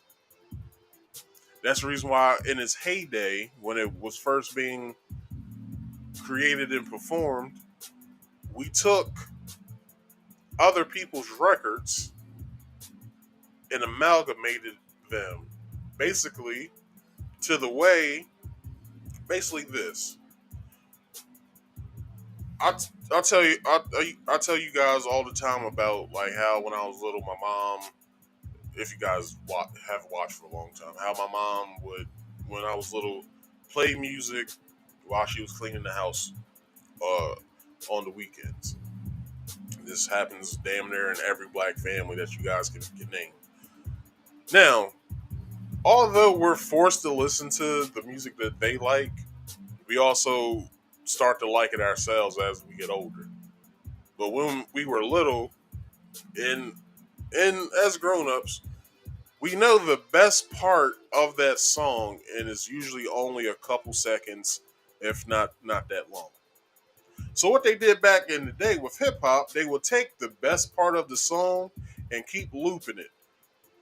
Not only that, they would take another record and amalgamate it into it. They would basically just, let's say a record had the best breakbeat, but one song had the best chorus. So what they would do, they would keep looping the shit back and forth and switching the turntable, which was a creation of Grandmaster Flash, which his idea of switching in between turntables was stolen from him by a white company.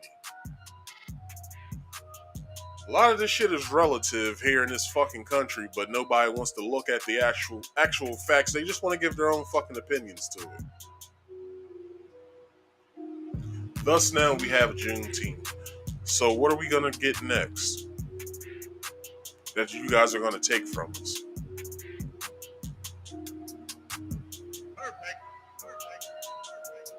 Let's keep going. And fighting for Black Americans, I also asked if there was any input from Black employees. Well, they didn't answer those questions, but they sent this. Because they didn't. And I'll read it before she does. Juneteenth holiday marks a commemoration and celebration of freedom and independence of black people, not every fucking body else.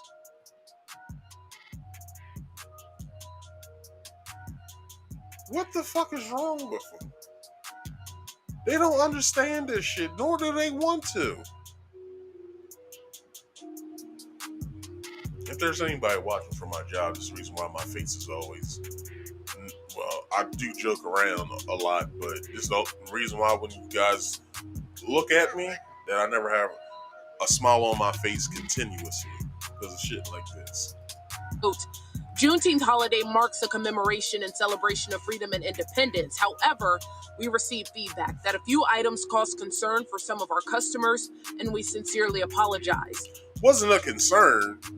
We didn't like the shit. There's a difference. A huge difference. We are reviewing our assortment and will remove items as appropriate.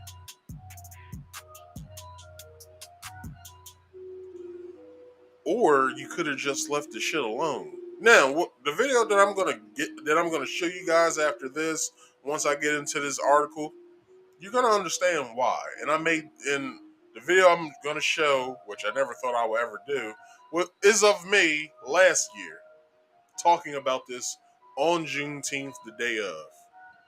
Let's keep going. We are reviewing our assortment and will remove items as appropriate. Now, as it relates to that feedback, one of the other items that Walmart put out, it was some napkins that said, "It's the freedom for me." And some of the feedback from that was Juneteenth ice cream, paper plates, "It's the freedom for me" napkins. I'm sure Juneteenth teas are coming to a Target near you. And this Most person definitely. viewed it as racial capitalism.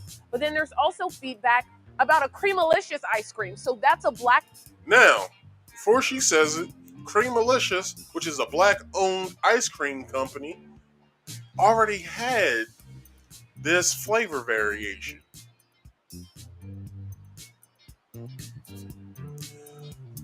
So you basically stole a flavor variation, made it probably not even like the way that Creamalicious tastes, and basically just giving us any kind of other bullshit that you think or deem that is good for us. Man, get the fuck out my face.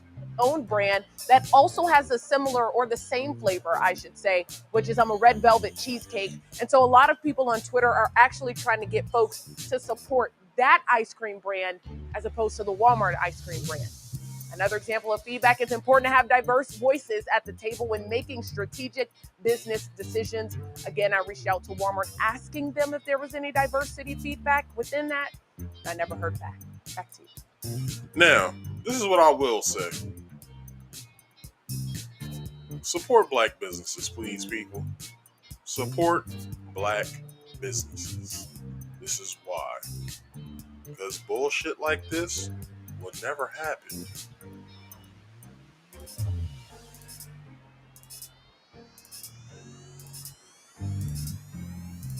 Look.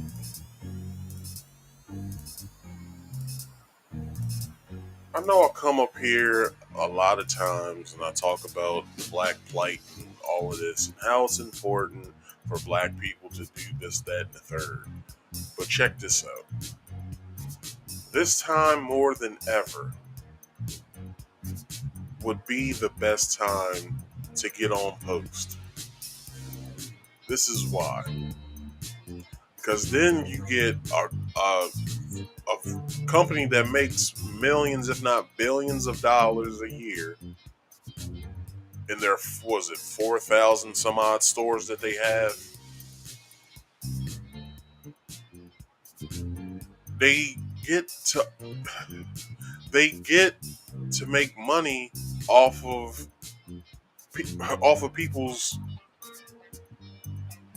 people not knowing shit. This is what happens. This is what happens when you don't protect shit.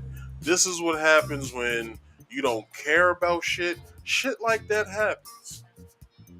Shit like this. Shit like a red velvet and cheesecake flavored ice cream happens.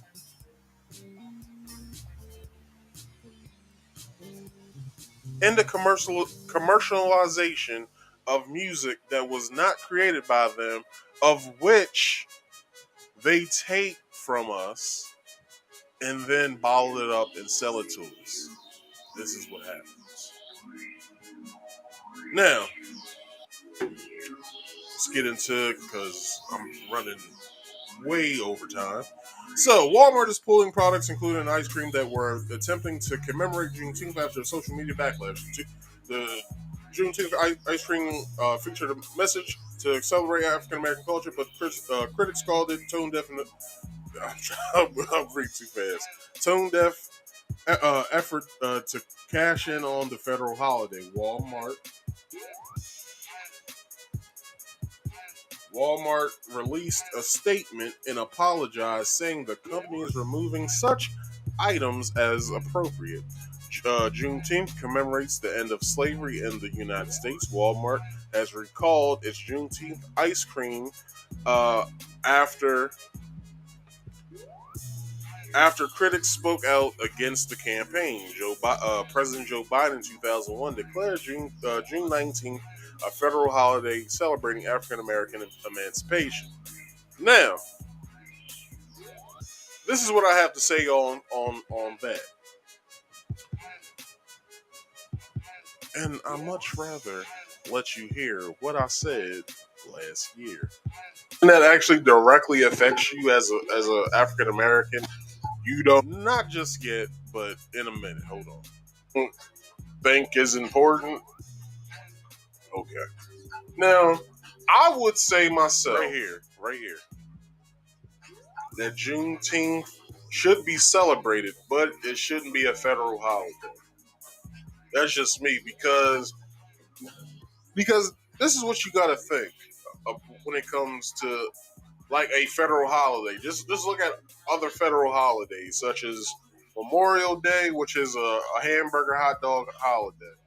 Independence Day, hamburger hot dog holiday. Easter is a holiday you get around with your family with. Christmas, another holiday that you go around and with your family. Thanksgiving, federal holiday that you get around with your family with. Did I say Christmas already? But if I did, Christmas, another holiday you go around with your family, just sitting around having food. Labor Day, another federal holiday, a hamburger hot dog holiday. Like, why are we as black people allowing um, allowing America to take our holiday away from us and making it a hamburger hot dog holiday? Now, another one, Memorial Day, federal holiday, hamburger hot dog holiday. Like, just think about all of the marketing next year for Juneteenth. Just think about all the hamburgers and hot dogs that's going to be going on sale next year. All of the placemats for outside dining, for a barbecue, like the tablecloth. What are we gonna have? Red, black, and green tablecloths.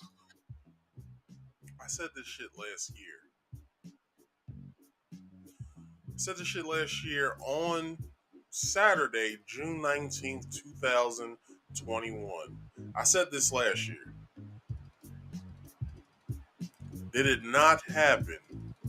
Did I predict the future somehow? Because I knew where this shit was going.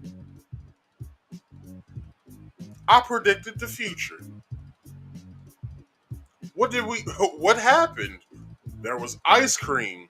There was tablecloths, napkins, cups, wine stickers. Everything that we didn't want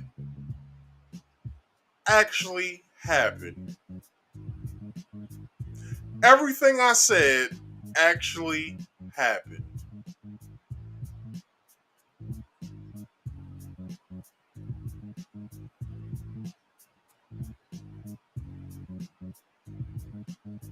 Doesn't stop there. Like the one person said in their tweet, what's next? Juneteenth tees, t-shirts, headbands, bandanas. What's next? We gonna see this shit for years to come now. We're gonna see what they're gonna do every year with this. Let's keep going. As I say more on Juneteenth next year, like, come on. Why did we allow this to happen? Now, it's a good thing that it's being recognized. Now, I'm not going against that, but I am going against it becoming a hamburger, hot dog, forget all about it holiday. Like, why is this something that nobody thinks about? By this logic, with uh, uh, Joe Biden signed this into law as a federal holiday, now we get a day off, which is good. But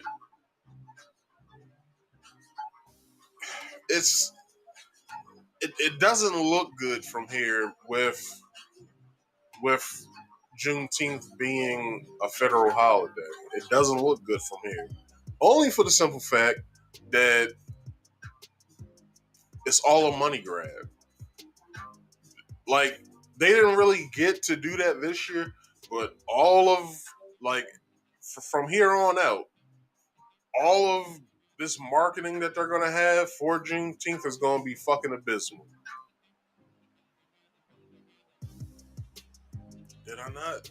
Did I predict the future somehow? I saw this coming. The marketing that happened, I think they put this as an Instagram post, or no, I'm sorry. Somebody went to Walmart, saw it, took a picture of it, and then captioned it. What the fuck is this? Or something that they said, but I'm just paraphrasing what they said. What the fuck is this? And now they're trying to backtrack what they already did. Now, I told you guys, and I keep telling you guys. Now, when someone steals from a store, they get kickback because everything's insured and guaranteed. Now, they're eating the cost on this, but you better not think that they're not gonna place this ice cream someplace else in somewhere, give it to a country or whatever the fuck they might do. Don't think that Walmart's just gonna eat the cost of this. Now, the marketing of this was very abysmal. For the simple fact that they had a whole slew of shit waiting for people to buy. Ice cream, placemats, tablecloths, wine stickers, banners to commemorate Juneteenth. And let's just say t-shirts. The t-shirts was probably coming 3 weeks before Juneteenth even was gonna start. Let's just put that in perspective.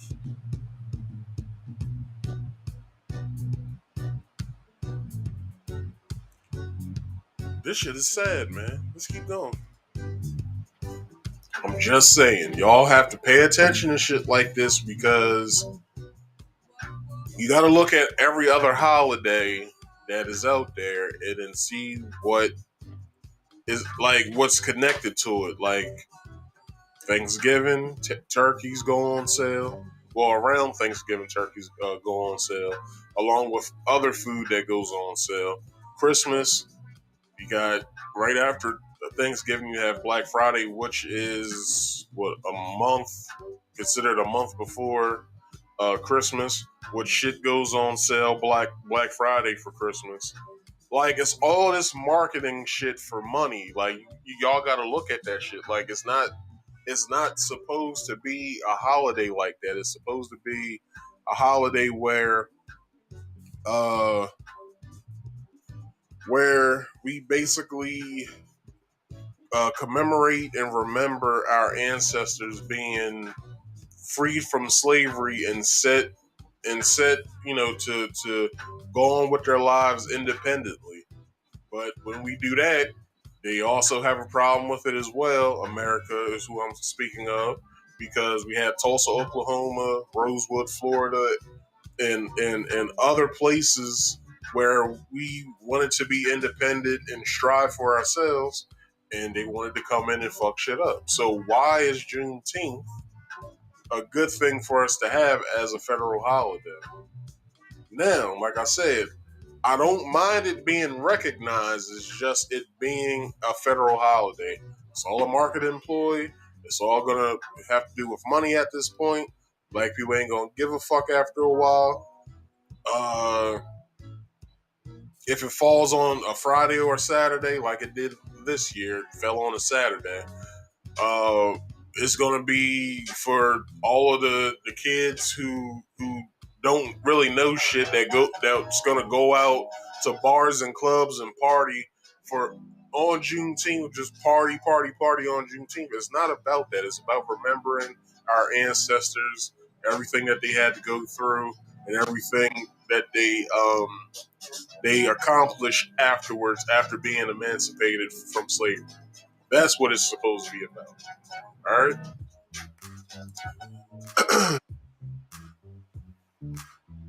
I think I did a pretty good job last year depicting that and letting you guys know what was going to happen during the aftermath of all of this. Now, what are the details? According to reports, Walmart has recalled ice cream that was intended to honor the Juneteenth holiday. The Walmart brand, Great Value brand packaging read, "Share and celebrate African American culture, emancipation, and enduring hope." The ice cream flavor was a combination of red velvet cake and cheesecake. One social media user wrote, "How disrespectful and greedy. Always finding a way to exploit and line your pockets." Can you imagine a company creating an ice cream flavor commemorating the end of the Holocaust? They wouldn't be so stupid to do so. But just think if they did that. Just think if they did that. What would the Jewish community say about that? Because I know what would happen. They would be sued. And we probably won't even know of Walmart if they did do that. Because they will be sued to no end. Now, companies should really think through how they recognize Juneteenth. Another user pointed out. This is why it's important to hire diverse perspectives. Another added. Walmart can go to hell with the Juneteenth ice cream. Cause who is that even for? Y'all really be playing in our face led. What the hell does that mean? Anyway, what is just as you said? They're trying to profit off of black people once again, as if we don't already give them enough of our money. One commenter snapped. Hold on, I'm not even there yet. Yeah, I'm there. Well, one commenter snapped. Their blatant disrespect is irrefutable. Hold on. Their blatant disrespect is infuriating. Another user stated. So now we just got hold on now. So now we got Juneteenth as an official holiday, a flavor of great value ice cream and party decorations.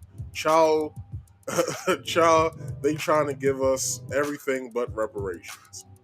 Writer Michael Harriet chimed in. I actually tried the Juneteenth ice cream. It tastes like dirty foot bottom. All lives matter and interracial relationships. Just kidding. I'm lactose intolerant. I don't taste color. Whatever the fuck that means. But they didn't put that in consideration as well, for the simple fact that 75 to 9% of African Americans here in this country are lactose intolerant. So they didn't have a diverse group of people on whatever board that they have that would say yes to this, no to that, for the simple fact that they really didn't give a damn about it. For the simple fact that it's just a holiday now. Diverse voices mean something. But instead of having a myriad of other nationalities chiming in on what they should do, why don't you just get a panel of black people in there who give a damn about Juneteenth to tell you what you should do? When they would tell you, do nothing. How about that? We didn't need you then, we don't need you now. Do nothing. Okay, so what happened then? A spokesperson for Walmart told the Hill that the company decided to cancel the campaign after backlash across social media. Juneteenth holiday marks a celebration of freedom and independence, the spokesperson said. However, we received feedback that a few items caused concern for some of our customers, and we sincerely apologize. We are reviewing our assortment and will remove items as appropriate. Now check this out. Check out what this guy has to say, because it's nothing different from what I've been saying, but at the same time he gives you a little bit of a perspective of what he thinks about it. All right, let's talk about quick beta switch. You heard about police reform, okay? You heard about Juneteenth, okay? Now what they done is they got rid of the police reform and gave you Juneteenth. Why they did that? Because they don't want to change the system. They still want you to get bopped over the head. They still want you to go to jail. They still want you to pull over. They still want police to do what they got to do to black and brown bodies. But I mainly talk about black bodies. But guess what? Also, when they gave you Juneteenth holiday, they allow for big businesses to sell you a whole bunch of stuff. And best to believe, no black people own none of those businesses. They don't sit on no board in none of those businesses. Upper management ain't nobody black. So watch out for the beta switch. Get rid of Juneteenth and bring back the police reform. Everybody is not provided to the cookout. Peace. Now, said nothing different from what I said, but he just had a better perspective on what he thought about it. That's why I bring these videos to you guys, because you need to hear actually what people are thinking about stuff and how things are going on in the country. That's the reason why I do this. This is the reason why I probably don't get as many viewers as many other podcasts get. But I am an African American male in this country doing YouTube content, which they don't really push that out to the masses as well. So I guess I'm gonna have to get in where I fit in. But hope you guys learned something today from this. I guess nobody is in. There's nobody in my backstage. There's only a few people watching. So with that, I'm gonna get on out of here, and I'm going to leave with this. I'm gonna leave with saying this on this topic. But give me a second so I can get rid of some of these videos that I had saved.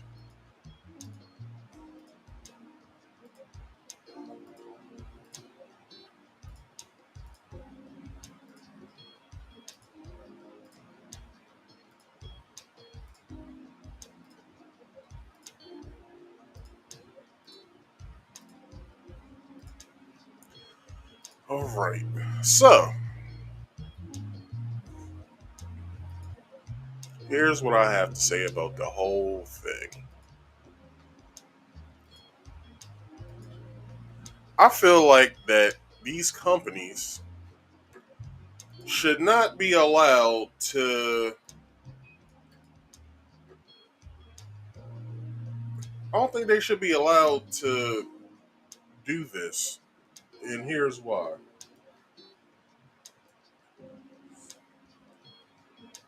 Hold on, I'm still deleting stuff, so give me a couple seconds. Is that all I did? Okay, so let's get rid of these.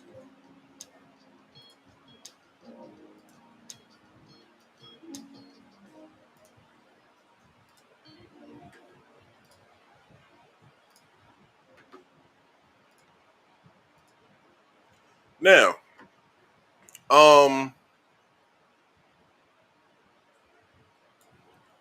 this is what I have to say.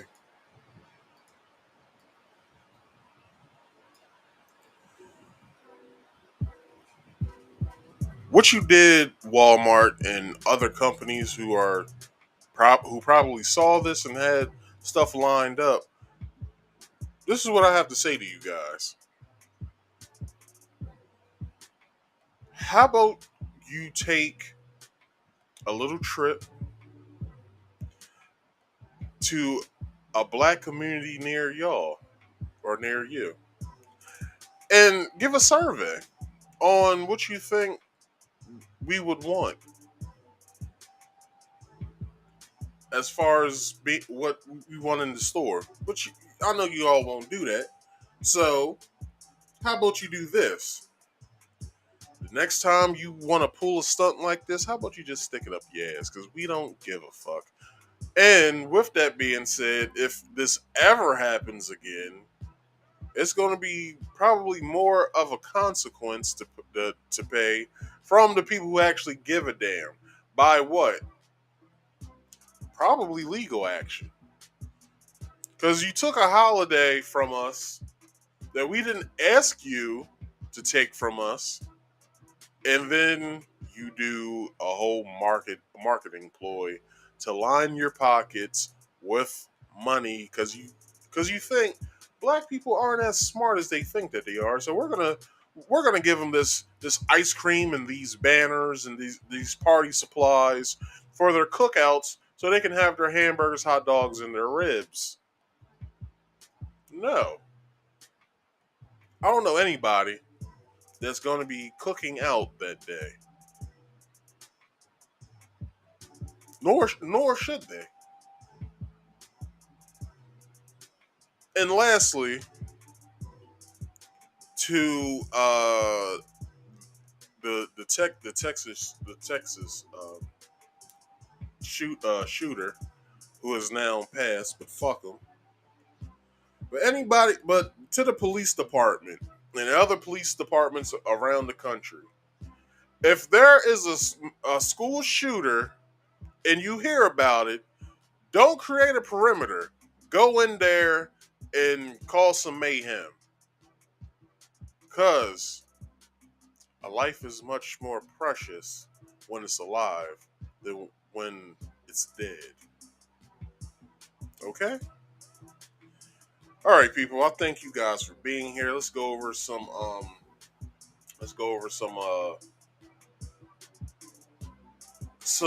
promotions, then I'll get on out of here. Now, that being said, let me do this.